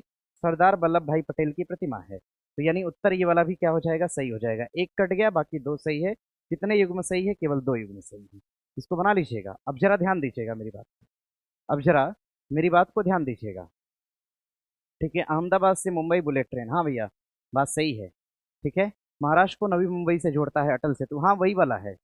जो महाराष्ट्र को नई मुंबई से जोड़ेगा वही वाला है अटल सेतु, ध्यान दीजिएगा। अब देखिए सवाल क्या बन सकता है यहाँ से। सवाल बनेगा आपका एकता की मूर्ति हमने बताया। देखिए सवाल बनेगा आपसे समानता की प्रतिमा। सवाल पूछेगा समानता की प्रतिमा, समानता की प्रतिमा, समानता की प्रतिमा से सवाल बनेगा। समानता की प्रतिमा, समानता की प्रतिमा कहाँ पे हो जाएगी? हैदराबाद के अंदर। समानता की प्रतिमा कहाँ पे है? हैदराबाद के अंदर समानता की प्रतिमा होगी। हाँ, प्रश्न करेगा आपसे समृद्धि की प्रतिमा, समृद्धि की प्रतिमा कहाँ पे है? समृद्धि की प्रतिमा से सवाल बनेगा। समृद्धि की प्रतिमा कहाँ पे हो जाएगी? तो समृद्धि की प्रतिमा हो जाएगी कर्नाटक के अंदर। समृद्धि की प्रतिमा कर्नाटक के अंदर, कर्नाटक में कहाँ पर? तो बंगलुरु के अंदर। आगे बढ़िएगा। हाँ, समृद्धि की प्रतिमा कहाँ पर? ज्ञान की प्रतिमा कहाँ पे है? ज्ञान की प्रतिमा, ज्ञान की प्रतिमा के संबंध में अगर हम बात करते हैं, ज्ञान की प्रतिमा कहाँ पे हो जाएगी? महाराष्ट्र के अंदर। महाराष्ट्र के लातूर के अंदर ज्ञान की प्रतिमा को स्थापित किया गया है। आगे अगर हम बात करते हैं विश्वास की प्रतिमा, अगर हम विश्वास की प्रतिमा के संबंध में बात करेंगे, विश्वास की प्रतिमा कहाँ पे है? विश्वास की प्रतिमा, विश्वास की प्रतिमा कहाँ पे हो जाएगी? तो राजस्थान के अंदर हो जाएगी। विश्वास की प्रतिमा कहाँ है? राजस्थान में। विश्वास की प्रतिमा के संबंध में अगर बात किया जाएगा, तो ध्यान रखिएगा विश्वास की प्रतिमा कहाँ पे है? राजस्थान के अंदर। समानता की प्रतिमा में मूर्ति किसकी हो जाएगी? तो रामानुज की। समानता की प्रतिमा में रामानुज की मूर्ति है, रामानुज की प्रतिमा है, रामानुज, रामानुज की प्रतिमा है समानता की प्रतिमा में। समृद्धि की प्रतिमा में किसकी मूर्ति है? तो कैंपेगौड़ा, कैंपेगौड़ा की मूर्ति है समृद्धि की प्रतिमा में। और आगे ज्ञान की प्रतिमा में किसकी मूर्ति है? तो अंबेडकर, अंबेडकर की प्रतिमा हो जाएगी ज्ञान की प्रतिमा के अंतर्गत। और विश्वास की प्रतिमा में किसकी मूर्ति है? तो भगवान शिव की मूर्ति है। विश्वास की प्रतिमा में मूर्ति किसकी हो जाएगी? तो भगवान शिव की। देखिए यहीं तक बात खत्म नहीं होती है, अब जरा ध्यान दीजिएगा। शांति की प्रतिमा पूछेगा, शांति की प्रतिमा, शांति की प्रतिमा ये कहाँ पर लगाई गई? देखिए शांति की प्रतिमा भारत में दो जगहों पे, एक प्रतिमा तो लगाई गई राजस्थान के अंदर, एक प्रतिमा लगाई गई राजस्थान के अंदर, और एक दूसरी प्रतिमा कहाँ पे लगाई गई? तो लद्दाख के अंदर लगाई गई। एक प्रतिमा राजस्थान के अंदर और एक दूसरी प्रतिमा कहाँ पर? लद्दाख के अंदर। और ये जो शांति की प्रतिमा है, ये लेटे हुए बुद्ध की प्रतिमा है, लेटे हुए बुद्ध की प्रतिमा है। ये जो शांति की प्रतिमा है, ये प्रतिमा किसकी हो जाएगी? तो ये लेटे हुए बुद्ध की प्रतिमा हो जाएगी। ये इतनी सारी मूर्तियों को लगाया गया। हाँ, सीता की प्रतिमा पूछेगा सीतामढ़ी के अंदर। अगर सीता की प्रतिमा पूछेगा, एक छात्र बोल रहे हैं, सीता की प्रतिमा के संबंध में अगर बात करते हैं, सीता की प्रतिमा, तो ये प्रतिमा कहाँ की पर हो जाएगी? तो सीतामढ़ी के अंदर।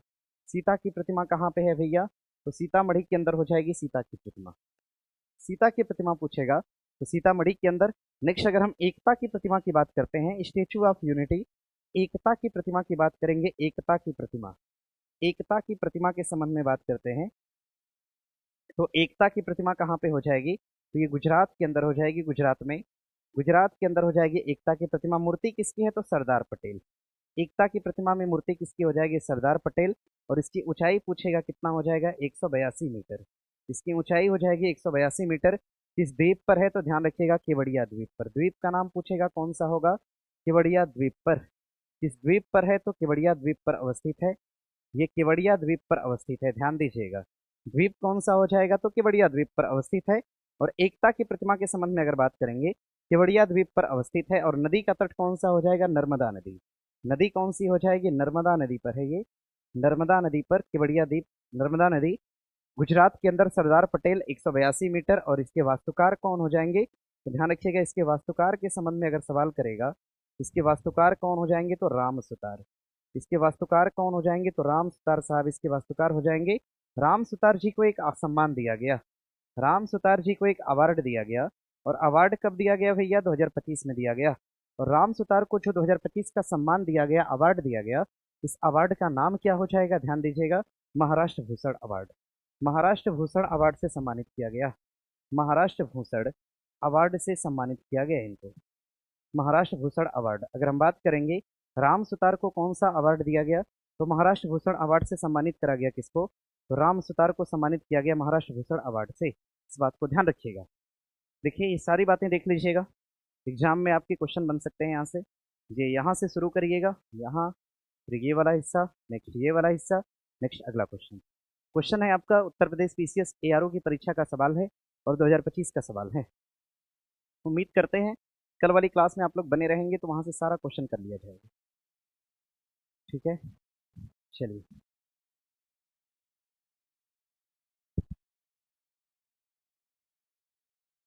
सर पासपोर्ट में स्थान क्या है? अभी तो 85 है। ठीक है, कुछ छात्र कमेंट मार देते हैं कि सर 77 है। पुराना डेटा आप लोग चेक मत करा करिए। जैसे देखिए, डेटा चेक करने का एक तरीका सिखाते हैं आपको। गूगल पर जो भी डेटा आप लिखा करिए, एक तो लिख दिया करिए वर्तमान, और डॉट लगा के जैसे पूरा शब्द लिखिए, जो भी आपको लिखना है लिख लीजिए। वर्तमान शब्द का प्रयोग उसमें जरूर करिए। जैसे कुछ भी सर्च करना है उसमें एक वर्तमान शब्द का प्रयोग करिए, और पूरा लिखने के बाद लास्ट में लगाइए डॉट। डॉट लगाने के बाद पीआईबी। ठीक है, लास्ट में डॉट लगाने के बाद पीआईबी लिखिए। पीआईबी लिखते ही उस सरकार की वेबसाइट आती है, या फिर डॉट एनआईसी लिखिए आप। ठीक है, हाँ, ये दो काम आप करेंगे तो आपका डेटा कभी गलत नहीं होगा, ध्यान रखिएगा। और कंपलसरी ये करा करिए। उसके बाद देखिए, जो भी आएगा आपका रियल आएगा, रियल मतलब मिलेगा। चलिए, अभी देखिए संजना सिंह बोल रही है कि सर 80 है, तो इसीलिए हम बोल रहे हैं, इसीलिए बोल रहे हैं कि उसको दुरुस्त करिए। क्योंकि ये जो होते हैं इंडेक्स, ये हमेशा बदलते रहते हैं। इंडेक्स में हमेशा बदलाव मतलब हमेशा पल पल में बदलाव होता रहता है। ठीक है, तो बदलाव के हिसाब से अपना चेक कर लिया करिए। ठीक है, बहुत परेशान नहीं होना है किसी डेटा के लिए। ठीक है, सर आप यूपीपीएससी को यूपीपीसीएस क्यों बोलते हैं? अरे वो मन है, मतलब ठीक लगने के लिए बोल दिया जाता है और कुछ ना है। ठीक है, चलिए। दिया है कि विश्व जनसंख्या के संदर्भ में निम्नलिखित तथ्यों पर विचार करिए। ब्राजील दक्षिणी अमेरिका देशों में सबसे अधिक जनसंख्या को रखता है, बात तो ठीक है अपने आप में। एशिया महाद्वीप उच्च जनसंख्या वृद्धि दर रखता है, ई गलत है भाई। उच्च जनसंख्या वृद्धि दर रखने वाला कौन हो जाएगा? तो ई तो सही है। उच्च जनसंख्या वृद्धि दर कौन रखता है? तो अफ्रीका रखता है। अफ्रीका उच्च जनसंख्या वृद्धि में दर रखता है। और आगे अफ्रीका विश्व का सबसे सघन बसा हुआ महाद्वीप है, ये भी गलत हो जाएगा। सबसे सघन की बात करेंगे तो कौन हो जाएगा? एशिया हो जाएगा। ठीक है, ध्यान दीजिएगा। सबसे सघन की बात करेंगे तो कौन हो जाएगा? एशिया हो जाएगा। एशिया सबसे सघन बसा हुआ पूछा है, इसको बना लीजिएगा। ना ना, ये विश्व स्तर पे नहीं पूछा है। देखिए, दक्षिणी अमेरिकी देशों में, ये शब्द का प्रयोग देखिए इसमें किया है। दक्षिणी अमेरिकी देशों में सबसे बड़ा कौन सा है? ब्राजील दक्षिणी अमेरिकी देशों में सबसे बड़ा, दक्षिणी अमेरिकी देशों में सबसे बड़ा, दक्षिणी अमेरिकी देशों में सबसे बड़ा, दक्षिणी अमेरिकी देशों में। और क्या है? निम्नलिखित में से कौन सा सही है? अच्छा, सही पूछा है, कौन सा सही है? तो भैया ये दोनों तो कट ही गया। सही कौन सा है? केवल एक सही। देखिए एक बार, चलिए बढ़ेंगे आगे। आगे प्रश्न दिया है कि 2025 में पहली बार यूनाइटेड किंगडम में कौन सा अंतर्राष्ट्रीय खेल का आयोजन किया गया था जिसमें भारत और अन्य देशों की टीमों ने भाग लिया था? बैडमिंटन विश्व चैंपियनशिप, और पहली बार किया गया था, ये ध्यान दीजिएगा। कबड्डी विश्व कप, या हॉकी विश्व कप, या क्रिकेट विश्व कप? उत्तर क्या हो जाएगा? तो कबड्डी विश्व कप हो जाएगा। उत्तर हो जाएगा आपका, right answer is the B. ठीक है, और इसमें प्रतिभाग किया था भारत ने भी। और भाग्य की बात यह है और सौभाग्य की बात है कहेंगे, इसमें पुरुष टीम ने भाग लिया था और महिला टीम ने भी भाग लिया था। इसमें पुरुष टीम ने भाग लिया था और इसमें महिला टीम ने भी भाग लिया था। और ये दोनों टीमें जो थी वो विजेता रही थी। ध्यान दीजिएगा, पुरुष टीम ने भी इसमें जीता था यानी विजेता रहा था, और महिला टीम भी इसमें क्या रही थी, विजेता रही थी। और ये सबसे अच्छी बात है और सबसे जरूरी बात बना लीजिएगा। आगे प्रश्न है, आगे प्रश्न है। प्रश्न दिया है कि 2024 में पेरिस ओलंपिक खेलों की 57 किग्रा वर्ग में पुरुष फ्रीस्टाइल कुश्ती प्रतियोगिता का कांस्य पदक किसने जीता। कांस्य पदक की बात हो रही है और पेरिस ओलंपिक की बात हो रही है। हमने थोड़ा सा पहले इससे डिस्कस किया था पिछली क्लास में कि पेरिस ओलंपिक जो है, पेरिस ओलंपिक के संबंध में बात की जाए, अगर अगर पेरिस ओलंपिक के संबंध में बात की जाए तो आयोजन करा गया था सन 2024 के अंदर, पेरिस के अंदर करा गया था, इसीलिए नाम पड़ गया इसका पेरिस ओलंपिक। और सबसे बड़ा स्पोर्ट खेल है ये, स्पोर्ट का यानी स्पोर्ट के क्षेत्र में ये सबसे बड़ा हो जाएगा। ठीक है, हाँ, दोनों में भारत विजेता और विजेता उप विजेता यूके। सबरजीत सिंह का नाम ले रहे हैं, नहीं भैया गलत हो जाएगा। 57 किग्रा में जीतने वाले कौन है, अमन सहरावत ने। 57 किग्रा में जो मेडल जीता ये कौन जीता, तो अमन सहरावत ने जीता। जरा ध्यान दीजिएगा इस बात को। 2024 पेरिस ओलंपिक, और इसी कैटेगरी में, इसी 57 किग्रा की कैटेगरी में देखिए एक सवाल पूछेगा, इसी 57 किग्रा की कैटेगरी में जो 2021 में टोक्यो ओलंपिक हुआ था, 2021 में जो टोक्यो ओलंपिक हुआ था, टोक्यो ओलंपिक 2021 में जो टोक्यो ओलंपिक था, इसी 57 किग्रा की कैटेगरी में एक अवार्ड मिला था। और ये अवार्ड क्या मिला था, तो सिल्वर मिला था। यहाँ पर भारत को सिल्वर मिला था। और सिल्वर दिलाने वाले कौन थे, रवि कुमार थे। रवि कुमार दहिया, आपने देखा होगा, रवि कुमार दहिया एक तो खिलाड़ी था, इनको काट लिया था ऐसे दांत से इधर। ठीक है, फिर भी इन्होंने अवार्ड जीता। इस बात को ध्यान दीजिएगा, सर बीपीएससी में पूछा था 70 वाला। ठीक है, बढ़िया है। फिर पेरिस ओलंपिक 2024 की अगर हम बात करते हैं तो जरा ध्यान दीजिएगा। देखिए एग्जाम के क्वेश्चन वही होते हैं, कहीं यहाँ पूछ दिया, कहीं वहां उठा के पूछ दिया, भाषा बदला कहीं और पूछ दिया। इसकी सच्चाई को आप समझिए, जिस दिन आप ये समझ गए उस दिन आप जॉब ले लेंगे। आप इसको बना लीजिएगा, रवि कुमार दहिया। ध्यान रखिएगा, अगर हम पेरिस ओलंपिक की बात करते हैं तो हमने पिछले क्लास में आपको बताया था भारत ने कुल कितना पदक जीता था। भारत के कुल पदक 5+1, 5+1 की अगर हम बात करेंगे, 5 क्या रहा था, भारत ने कांसा जीता था 5, और 1 भारत ने क्या जीता था, सिल्वर जीता था। 5 कांसा और 1 सिल्वर जीता था भारत ने 5 कांसा जीता और 1 सिल्वर अवार्ड जीता। भारत ने 5 कांस्य मेडल जीता था और 1 सिल्वर मेडल को जीता था भारत ने। और अगर हम बात करते हैं भैया भारत के संबंध में, भारत का जो स्थान रहा था इसके तहत कौन सा रहा था, 71वां रहा था। भारत का जो स्थान रहा था वो कौन सा रहा था, 71वां स्थान रहा भारत में। और बना लीजिएगा, क्या लिखा है, अपना नाम देकर मार दिए थे सर। हाँ, नहीं समझ पा रहे हैं, क्या हंस रहे हैं सब अपने में, ये बनाइए। रवि कुमार दहिया ने जीता था, किसी का नाम रवि कुमार है तो उसको लग रहा है हम ही है। ठीक है, बना लीजिएगा, अमन सहरावत उत्तर बना लीजिएगा। और चलिए ठीक है, आगे पेरिस ओलंपिक की अगर हम बात करेंगे तो इसमें जो पहला पदक दिलाया था भारत को, पहला पदक दिलाने वाली महिला का नाम हो जाएगा मनु भाकर। भारत को जो पहला पदक दिलाया था ये मनु भाकर ने दिलाया था। भारत को पहला पदक दिलाने वाली कौन, मनु भाकर, और इन्होंने 2 पदक दिलाया था। 2 पदक यानी 2 पदक इन्होंने जीता था मनु भाकर ने, और दोनों कांसा जीता था। सिल्वर जीतने वाले कौन हो जाएंगे, तो जो सिल्वर पुरस्कार जीता था यह नीरज चोपड़ा ने जीता था। नीरज चोपड़ा ने सिल्वर जीता, चूक गए, पाकिस्तान के खिलाड़ी से क्या हुए, पीछे रह गए थोड़ा सा, इसलिए इनको सिल्वर मिला, अन्यथा गोल्ड मिलता। ठीक है, चलिए बना लीजिएगा। नहीं, इतना पुराना नहीं, पुराना ना है ये, ओलंपिक नया है। ओलंपिक का मतलब, करंट का मतलब जो मुद्दा चल रहा हो। तो 24 वाला ओलंपिक से सवाल बना तो 24 वाला ही पूछेगा ना कि 21 वाला पूछेगा। 25 में तो हुआ ही नहीं है, अब तो वेट करना होगा ना 28 का। फिर चलिए बना लीजिएगा। हाँ, भाला फेंक दिवस मनाते हैं 7 तारीख को अगस्त में। सबरजोत सिंह ने भी पुरस्कार जीता, मतलब मेडल जीता, कौन सा, कांस्य पुरस्कार जीता, कांस्य मेडल जीता था कौन, सबरजोत सिंह ने। ध्यान दीजिएगा, आगे प्रश्न है कि डीप ओशियन मिशन एक है, भारत का है, विक्रमादित्य है, समुद्रयान है, वरुण यान है, या फिर ड्राइव इंडिया है। उत्तर क्या हो जाएगा, समुद्रयान। एक प्रकार का डीप ओशियन मिशन है समुद्रयान, इसको ध्यान में रखिएगा, यहाँ से एग्जाम में आपके सवाल बने हैं। ठीक है, एक डीप ओशियन मिशन हो जाएगा जिसको नाम हम देते हैं समुद्रयान का। समुद्रयान एक प्रकार का डीप ओशियन मिशन है। आपने मत्स्य का नाम सुना होगा, ठीक है, आपने मत्स्य का नाम सुना होगा। जो डीप ओशियन मिशन है ये, इसमें एक नौसेना का जहाज भेजा गया था जिसका नाम था मत्स्य। इस जहाज का नाम हो जाएगा मत्स्य 6000। मत्स्य 6000।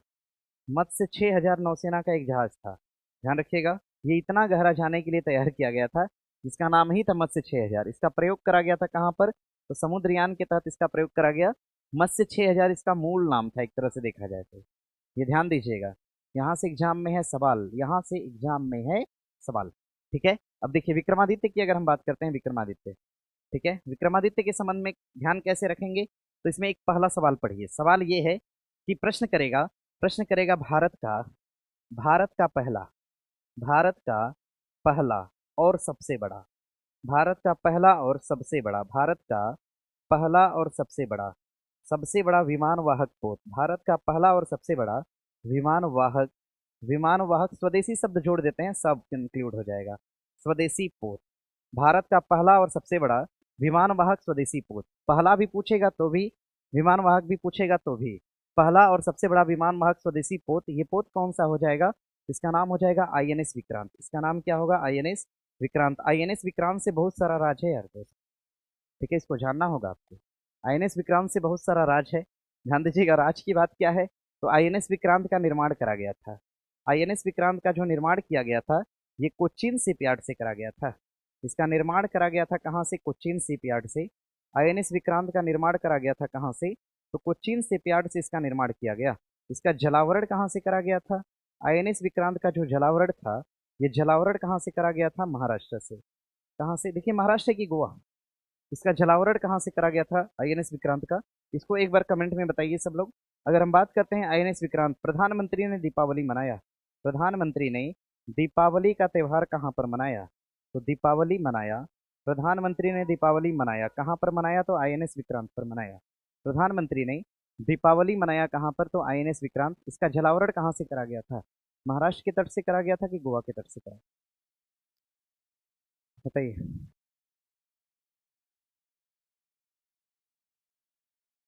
जलावरण कहाँ से करा गया था? सर विक्रांत या विक्रमादित्य? ना ना, हम विक्रांत के बारे में बात कर रहे हैं। ये जो बात हम कर रहे हैं विक्रांत के बारे में कर रहे हैं। अब इसके इक्विवेलेंट हम आएंगे विक्रमादित्य पे। विक्रमादित्य लिखा था तो हमने सोचा इसको बताने से पहले ये बता देते हैं, ठीक है, क्योंकि ये बताने के बाद ये वाला आसान हो जाएगा। ठीक है, सवाल तो यहाँ से बनने की प्रायोरिटी ज़्यादा है, तो ध्यान में रखिएगा, इसको देख लीजिए। बहुत सारे लोग दोनों उत्तर कर रहे हैं, चलिए इसको कंफर्म कर लीजिएगा अपने से। सवाल करेगा दूसरा, दूसरा सवाल क्या करेगा तो जरा ध्यान रखिएगा। प्रश्न करेगा आपसे कि भारत का सेकंड सेकंड नंबर का सेकंड स्वदेशी, भारत का दूसरा स्वदेशी विमान वाहक पोत कौन सा है? दूसरा स्वदेशी विमान वाहक पोत, भारत का दूसरा स्वदेशी विमान वाहक पोत की बात करेंगे तो ये हो जाएगा आपका आईएनएस विक्रमादित्य। ये कौन सा होगा? तो आईएनएस विक्रमादित्य होगा। भारत का दूसरा स्वदेशी विमान वाहक पोत कौन सा होगा? तो भैया आईएनएस विक्रमादित्य हो जाएगा। ठीक है, अगर हम दूसरे की बात करेंगे, दूसरा स्वदेशी विमान वाहक पोत कौन सा हो जाएगा? आईएनएस विक्रमादित्य हो जाएगा। इसको ध्यान में रखिएगा। सर ओलंपिक से रिलेटेड क्वेश्चन सभी बता दीजिए। सब लगभग कंक्लूड हो जाएगा, पढ़ते रहिए ना, पढ़ते रहिए, आगे चलते चलते चलते चलते सब क्लियर हो जाएगा, छूटेगा ही नहीं। इसको नोट कर लीजिएगा। चलिए बढ़ेंगे आगे। आगे प्रश्न दिया है कि 2026 के राष्ट्रमंडल खेलों का आयोजन किस शहर में होगा? होगा मतलब 26 वाले की बात हो रही है, तो 26 वाले की बात हो रही है, जरा बताइए मुझे, बताइए। अच्छा, उथले पानी का सर अरनला है। अच्छा, चलिए ठीक है। बहुत सारे छात्रों को विशेष जानकारी है, कुछ ही छात्र दो चार एक दो है जो कि एकदम जानकारी का अभाव रखता है और कुछ भी कमेंट में आके बोलता है। सर पूछ रहे हैं कुछ और सब आंसर कर रहे हो, अब हम क्या बताएं? यही तो यूट्यूब का है यार, मतलब कि जेन्युइनिटी रही नहीं जाती है।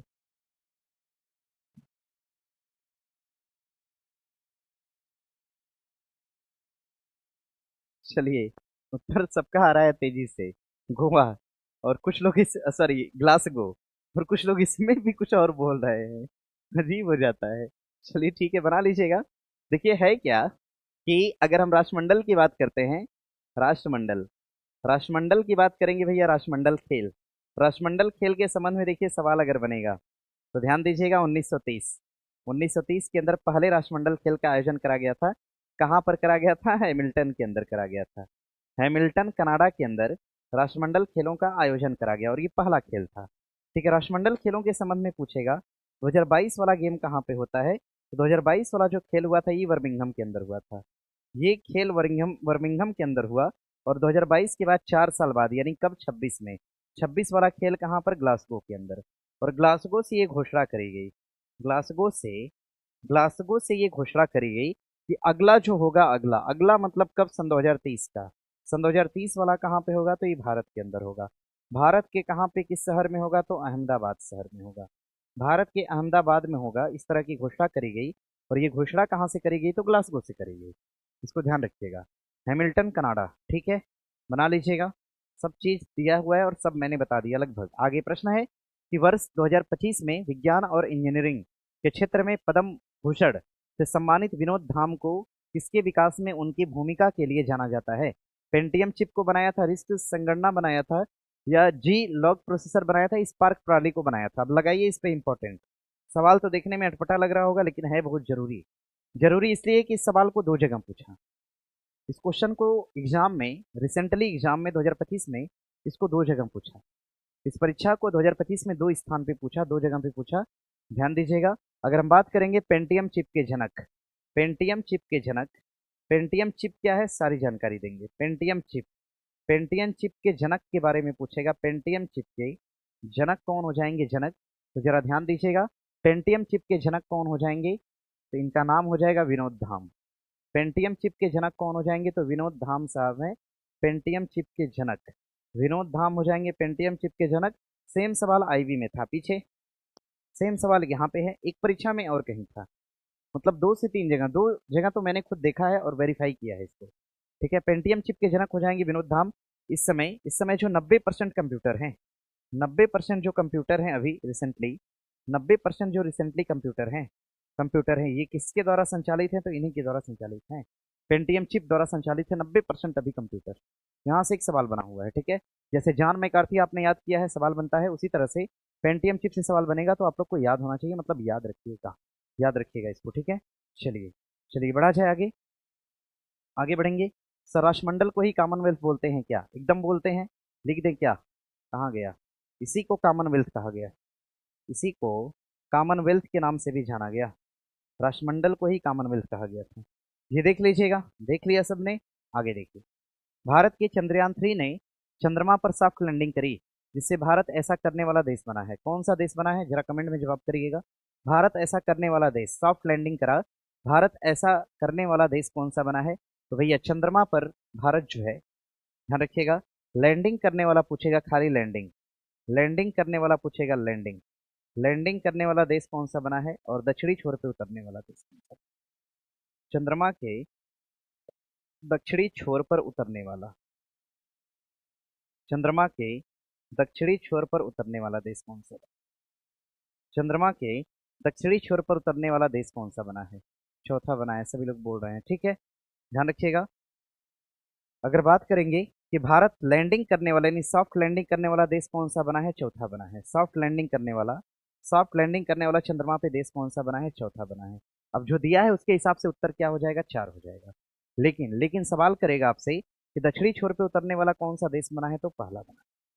दक्षिणी छोर पर उतरने वाला देश कौन सा बना है, तो भारत पहला देश बना है। ठीक है, अब जरा ध्यान दीजिएगा। ध्यान देने योग्य सवाल क्या है, ध्यान देने योग्य बात यह है कि चंद्रयान फर्स्ट, अगर हम चंद्रयान फर्स्ट की बात करते हैं, चंद्रयान फर्स्ट, अगर चंद्रयान प्रथम की अगर हम बात करेंगे, प्रथम इसको भेजा गया था कब, सन 2008 के अंदर भेजा गया, सन 2008 के अंदर भेजा गया। और इसको किस रॉकेट के थ्रू भेजा गया था, इसके रॉकेट का नाम अगर लेंगे हम, तो PSLV कैटेगरी का रॉकेट था और C11 के थ्रू इसको भेजा गया था। देख लीजिएगा रॉकेट का नाम। अगर हम दूसरे की बात करते हैं, चंद्रयान, दूसरा हो जाएगा चंद्रयान 2, दूसरा होगा चंद्रयान 2, भेजा गया सन 2019 में। और भैया दुर्भाग्य रहा कि ये मिशन क्या रहा, तो असफल रहा, ये मिशन क्या रहा, तो असफल रहा, ये मिशन जो था क्या रहा, तो असफल हो गया मिशन। इस मिशन के तहत क्या भेजा गया था, आर्बिटर भेजा गया था। इस मिशन के तहत भेजा गया था आर्बिटर, और क्या भेजा गया था, लैंडर, और क्या भेजा गया था, इसमें रोवर भेजा गया था। आर्बिटर, लैंडर और रोवर भेजा गया था। आर्बिटर अभी संचालित है, आर्बिटर अभी अपना जो काम है इसका वो कर रहा है, अभी संचालित है। हाँ, लैंडर फेल हो गया और रोवर भी क्या हुआ, फेल हो गया। अब इसमें इनका नाम भी दिया गया था, इनका नाम दिया गया जो लैंडर का नाम था इसका नाम रहा था विक्रम, और रोवर का क्या नाम रहा था, तो प्रज्ञान रहा था। लैंडर का नाम रहा था विक्रम, और रोवर का नाम रहा था प्रज्ञान। लैंडर का नाम रहा था विक्रम। देखिएगा सर, आजकल ये सेल्वी को नजर लग गया है। चलिए, ऐसा नहीं कर सकते, भाई तकनीकी चीजें हैं। लेकिन भारत, ध्यान रखिएगा, एक प्रकार का धर्मनिरपेक्ष है, लेकिन धर्मवादी देश भी कह सकते हैं।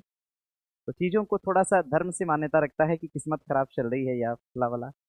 बाकी तो टेक्नोलॉजी है, ध्यान रखिएगा। चलिए, लैंडर का नाम विक्रम है, रोवर का नाम प्रज्ञान, और ई चल रहा है। देखिए, ई चल रहा है। चल रहा है क्या, एक फोटो भेजा। आर्बिटर ने एक फोटो भेजा। आर्बिटर ने एक फोटो भेजा, और फोटो कैसा था, ये क्रेटर का फोटो था, क्रेटर। इस क्रेटर का नाम दिया गया सारा भाई क्रेटर। इस क्रेटर का नाम दिया गया सारा भाई क्रेटर। यानी आर्बिटर ने सारा भाई क्रेटर का एक फोटो भेजा था। आर्बिटर ने सारा भाई क्रेटर का एक फोटो भेजा। अब जरा ध्यान दीजिएगा, देखिए, ध्यान देने योग्य और क्या बात है। ये तो मान लीजिए असफल हो गया, काम खत्म यहीं से। हाँ, चंद्रयान 3 जब गया, चंद्रयान 3। अगर हम चंद्रयान 3 की बात करते हैं, चंद्रयान 3, चंद्रयान 3 गया और ये सफल हुआ। ये मिशन क्या हुआ, तो सफल हुआ। ये मिशन सफल हुआ, और इस मिशन को भेजा गया था सन 2023 में। कब भेजा गया, सन 2023 में। मिशन एक प्रकार से सफल मिशन था, 2023 का मिशन रहा था। और ये मिशन कब उतरा, तो 23 अगस्त को उतरा था। 23 अगस्त को मिशन उतरा था, इसीलिए 23 अगस्त को हम अंतरिक्ष दिवस के रूप में सेलिब्रेट करते हैं। ऐसा है, जरा कमेंट बॉक्स में लिखिए। 23 अगस्त को हम अंतरिक्ष दिवस के रूप में मनाते हैं। 23 अगस्त को अंतरिक्ष दिवस के रूप में मनाते हैं, क्योंकि ये सफल लैंडिंग करा था। और ध्यान रखिएगा, दक्षिणी छोर पे कहाँ उतरा था, दक्षिणी छोर पर उतरा। और दक्षिणी छोर पर उतरने वाला भारत ने कीर्तिमान हासिल किया और पहला देश बना। ठीक है, ऑलरेडी आर्बिटर गया था। इसमें भेजा गया था क्या, इसमें भेजा गया, क्या भेजा गया, दो चीज भेजा गया। एक तो लैंडर भेजा गया था, और दूसरा क्या भेजा गया, तो रोवर भेजा गया। एक लैंडर भेजा गया, और दूसरा क्या भेजा गया, रोवर भेजा गया। इसको भेजने वाले रॉकेट के नाम पूछेंगे अगर, इसके भेजने वाले रॉकेट का नाम क्या हो जाएगा, तो GSLV कैटेगरी का रॉकेट था। GSLV MK3 M1।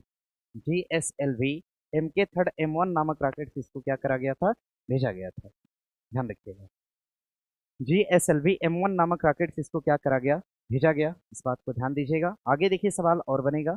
सवाल क्या बनेगा आपका, सवाल ये बनेगा चंद्रयान 4 के बारे में। सवाल पूछेगा आपसे चंद्रयान 4। अगर हम चंद्रयान 4 की बात करते हैं, अगर हम चंद्रयान 4 की बात करेंगे और चंद्रयान 5 की बात करते हैं, अगर हम चंद्रयान 4 की बात करेंगे और चंद्रयान 5 की अगर हम बात करते हैं, जरा ध्यान दीजिएगा। अगर हम चंद्रयान 4 की बात करेंगे और चंद्रयान 5 की बात करेंगे, कुछ गड़बड़ हो रखा है क्या, ना ना, ये गड़बड़ है, इसलिए छात्र बोल रहा है, ये वाला गड़बड़ है। हाँ, यहाँ पर ये दिक्कत है, रॉकेट का नाम गड़बड़, इसलिए बोल रहा है। रॉकेट का नाम, दरअसल इसके रॉकेट का नाम हो जाएगा LVM. LVM MK3, LVM MK3 M4। हमें भी ऐसा महसूस हो रहा था, और इसके जो रॉकेट का नाम है, हमने लिखा ही नहीं इसलिए वहां पे लिखा गया। इसके रॉकेट का नाम क्या हो जाएगा, रॉकेट, इसका रॉकेट हो जाएगा आपका GSLV, GSLV MK3 M1। GSLV MK3 M1। एक छात्र लिखा गड़बड़ हो रहा है, तो मुझे लगा क्या गड़बड़ हो गया भैया। इसको बना लीजिएगा, हाँ वो गलती से लिखा गया था, तो ठीक कर लीजिएगा।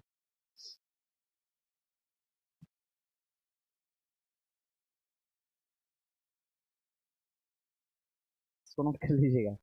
साहब आंदोलन करने लगा। अरे आंदोलन नहीं करना है, इसके लिए हम बना दिए।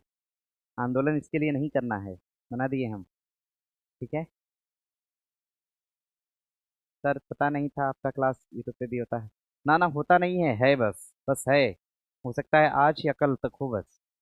ठीक है, अब परमानेंटली नहीं है।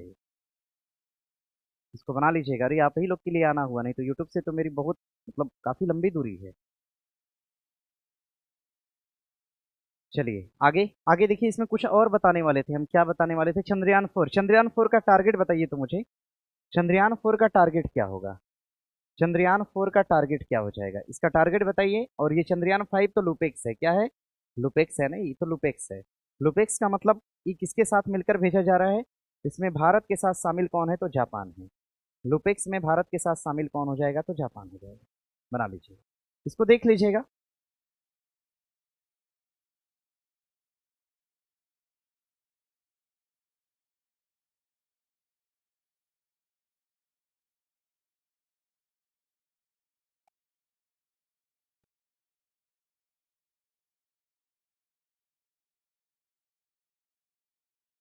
चलिए बढ़ेंगे आगे। आगे प्रश्न दिया है कि लोकसभा चुनाव 2024 कितने चरणों में संपन्न कराए गए, तो इसकी कुल 7 चरण हुए थे। 7 चरण। अगर हम लोकसभा की बात करते हैं, 24 की बात कर देंगे 18वीं लोकसभा, और रिसेंटली है, याद रखना, अभी मत कहना कि करंट नया है कि पुराना है, तो यही फिलहाल 2024 18वीं लोकसभा 2024 जो अभी चल रही है, फिलहाल अभी ये चल रही है, ठीक है। इसके चुनाव संबंधी घोषणा करे गए थे, इसकी चुनावी घोषणा करी गई। चुनावी घोषणा करी गई थी 16 तारीख को मार्च में, 16 मार्च 2024 तो इसकी चुनावी घोषणा होती है। कहा गया कि भाई जो ये चुनाव है ये कितने चरणों में होंगे, 7 चरणों में। 7 चरणों में इसके आयोजन होने की बात की गई। कहा गया कि जो चुनाव होगा ये कितने चरणों में आयोजित होगा, तो 7 चरणों में होगा। 7 चरणों में आयोजन की बात की गई। कहा गया कि शुरू करा जाएगा, यानी इसकी शुरुआत होगी। शुरुआत कब से होगी, तो जरा ध्यान दीजिएगा। कहा गया इसकी शुरुआत होगी, शुरुआत कब से होगी, तो 19 अप्रैल से। 19 अप्रैल से इसकी शुरुआत होगी, ऐसा कहा गया। सन 2024 में 19 अप्रैल से शुरू हुआ, और ये चुनाव कब तक कराया गया था, 1 जून तक कराया गया था। 19 अप्रैल से लेकर 1 जून सन 2024 तक कराए गए, ठीक है। 7 चरणों में कुल चुनाव कराए गए थे, ध्यान दीजिएगा, 7 चरणों में। और चुनाव के नतीजे कब आते हैं, इस चुनाव का नतीजा जो आया था, इस चुनाव का जो नतीजा आता है, नतीजा, इस चुनाव का नतीजा कब आता है, नतीजे आए थे कब, 4 जून को आए थे। चुनाव के नतीजे कब आए थे, 4 जून सन 2024 को आए थे। और ध्यान रखिएगा, जो भी इसमें सब आए थे उनको शपथ दिलाया गया। शपथ दिलाया गया था कब, 9 जून को दिलाया गया था सन 2024 में। इनको शपथ दिलाया गया था 9 जून सन 2024 के अंतर्गत, ठीक है। जो इसमें लोग चुने गए थे, यानी चुन के जो आए, जो पास किए परीक्षा, उनको शपथ दिलाया गया कब, सन 2024 के अंदर उनको सांसद पद की शपथ दिलाई गई। इसको ध्यान रखिएगा। 18वीं लोकसभा के अंतर्गत संसद के अंदर, सॉरी लोकसभा के अंदर एज अ स्पीकर के तौर पे किसको चुना गया, तो स्पीकर के तौर पे चुना गया किसको, तो ओम बिरला को चुना गया। ओम बिरला साहब को, जो पहले थे वही अब हैं, ओम बिरला को चुना गया। और इस लोकसभा के अंतर्गत प्रधानमंत्री के पद पे किसको चुना गया, प्रधानमंत्री के पद पे चुना गया नरेंद्र मोदी जी को। इस बात को ध्यान रखिएगा। यहाँ से बना है सवाल। अब देखिए, एक सवाल थोड़ा सा टफ है। सवाल टफ क्या पूछेगा, सवाल टफ ये पूछेगा कि जो चुनाव है लोकसभा चुनाव, जो लोकसभा के चुनाव है, लोकसभा के चुनाव, लोकसभा के चुनाव के संबंध में अगर सवाल पूछता है, थोड़ा सा टफ सवाल। लोकसभा की सीट कितनी है, तो भैया ध्यान रखिएगा, ओवरऑल कुल सीट कितनी है, तो 552 है। कुल सीट कितनी है, 552। लेकिन चुनाव कितने पर होता है, चुनाव कराए जाते हैं, मतलब वर्तमान रूप से कितनी सीट रखी गई है, तो वर्तमान जितनी सीटों का यूज होता है उसको हम बोलते हैं 545। 545 सीट वर्तमान है। लेकिन है क्या, इसमें भी 2 सीट क्या है, एंग्लो इंडियन की है। लेकिन अब ये मान्यता खत्म कर दी गई है। लेकिन इससे पहले की हम बात कर रहे हैं, वो लोकसभा चुनाव वाले की बात कर रहे हैं, याद रखिएगा। लोकसभा चुनाव की बात कर रहे हैं, ऐसा नहीं कमेंट भर देना है। लोकसभा चुनाव यानी पीछे हम 18वीं लोकसभा की बात कर रहे हैं। 18वीं लोकसभा, 18वीं लोकसभा हम चुनाव की बात कर रहे हैं, ध्यान दीजिएगा। 2 सीट इसमें से हट गई, सीट हट गई 2, तो बची कितना, 543। 543 सीटों पर मतदान होना था, 543 सीटों पर मतदान होना था। लेकिन हुआ क्या, हुआ कुछ ऐसा, मतदान होना था, मतदान 543 सीटों पर होना था, लेकिन एक सीट इसमें निर्विरोध हो गई। एक सीट जो था, एक सीट इसमें निर्विरोध हो गई। एक सीट जब निर्विरोध हो गई इसमें, तो वो सीट कहाँ की थी, सूरत की थी। सूरत की सीट इसमें निर्विरोध चुनी गई। सूरत की सीट से कौन थे, मुकेश दलाल। मुकेश दलाल की जो सीट थी ये निर्विरोध हो गई, और मुकेश दलाल ऐसा निर्विरोध चुने गए थे सांसद के तौर पे, ठीक है। ध्यान दीजिएगा, जब ये सीट निर्विरोध हो गई, तो एज ए सांसद के तौर पे निर्विरोध चुने गए थे कौन, मुकेश दलाल। तो ध्यान रखिएगा, अब जो चुनाव हुए, अब जो गणना हुई, गणना ये कितनी सीटों के लिए हुई, और चुनाव मतलब मतदान कितनी सीटों पर हुआ, तो मतदान के संबंध में अगर पूछेगा तो कितनी सीटों पर हुआ, तो 542 सीटों पर हुआ। 18वीं लोकसभा के तहत मतदान कुल कितनी सीटों पर हुआ, हाँ, सबसे अधिक नोटा को वोट मिला था कहाँ पर, इंदौर। इंदौर के अंदर नोटा को सबसे अधिक वोट मिला था। और सर्वाधिक वोट से कौन जीता था, शंकर लालवानी जीते थे, और यहीं के हैं इंदौर के वो, ठीक है। बना लीजिएगा, चलिए बना लीजिए इसको। आगे आगे देखिए, 7 बज गया है। अब हम क्वेश्चन कौन से हैं, 4, 5 तक करा देते हैं, 5 तक। कितने व्यक्तियों को पद्म विभूषण मिला है, तो कितने लोगों को मिला है, 7 लोगों को। इसके बारे में ऑलरेडी हम पिछले क्लास में पढ़ा चुके हैं आपको, ठीक है। भारत सरकार ने नागरिकों को पर्यावरण के अनुकूल जीवन शैली अपनाने के लिए किस एक पहल की शुरुआत करा, हरित भारत नीति की शुरुआत करा। देखिए, ये नीति है हरित भारत नीति, हरित भारत नीति की शुरुआत करा भारत सरकार ने। जरा ध्यान दीजिएगा, ये जो हरित भारत नीति है, इसको संशोधित करके लाया गया, ये नीति को संशोधित करके लाया गया। और इसको संशोधित करा गया सन 2025 में। संशोधित कब किया गया? तो सन 2025 के अंदर इस नीति को क्या करा गया? तो संशोधित करा गया। हरित भारत नीति को संशोधित किया गया सन 2025 में। मिशन लाइफ की अगर हम बात करेंगे तो अभी आपने देखा मिशन लाइफ की चर्चा किसमें करा गया है? कॉप के अंदर करा गया है और कॉप 26 के अंदर करा गया है। कॉप 26 का जो आयोजन है, कॉप 26 का जो आयोजन है ये कहाँ पर करा गया था? कॉप 26 का आयोजन करा गया था ग्लासगो के अंदर। कहाँ पर भैया? ग्लासगो के अंदर करा गया। और इसी में कहा गया था कि मिशन लाइफ के लिए मोदी जी ने बोला था कॉप 26 ग्लासगो के अंदर। और कब बोला था? 2021 में बोला था, सन 2021 में बोला था। जरा ध्यान दीजिएगा, यानी मिशन लाइफ कब आया था? 2021 में। स्वच्छ गंगा मिशन की बात करते हैं। स्वच्छ गंगा मिशन को लाया गया था कब? सन 2014 में। सन 2014 में स्वच्छ गंगा मिशन को लाया गया, इसको ध्यान दीजिएगा। हाँ, स्वच्छ भारत मिशन की अगर हम बात करेंगे तो स्वच्छ भारत अभियान ये मिशन के तौर पे आता है, स्वच्छ भारत मिशन। और इसकी शुरुआत करी गई थी 2 अक्टूबर सन 2014। और इसकी शुरुआत कहाँ से करा गया था? नई दिल्ली से करा गया था। इसकी शुरुआत कहाँ से करा गया था? नई दिल्ली से इसकी शुरुआत करी गई थी। इस बात को ध्यान दीजिएगा, ठीक है। चलिए, और ये सवाल एग्जाम में कहाँ आ गया? इसको आने के पीछे का देखिए कारण है। इसको आने के पीछे का कारण ये है, देखिए नीति पहले की थी, संशोधित किया गया। दरअसल कारण ये है कि आपने सुना होगा कॉप की एक बैठक हुई थी 30वीं वाली। और ये बैठक कहाँ पे हुई? ब्राजील के अंदर। इस ब्राजील की बैठक में बड़ी सराहना करी गई। सराहना करा गया, किसकी सराहना करा गया? एक तो मिशन लाइफ की सराहना करी गई, कहा गया भैया मिशन लाइफ तो बहुत बेहतर है। और दूसरी सराहना करी गई हरित भारत नीति की। हरित भारत नीति की सराहना करी गई, इसलिए एग्जाम में सवाल पूछ दिया, बस और कुछ नहीं। सवाल पूछने का केवल कारण एक सिंगल कारण है, क्योंकि कॉप में इसकी बात की गई। चलिए बना लीजिएगा, लिख लीजिएगा।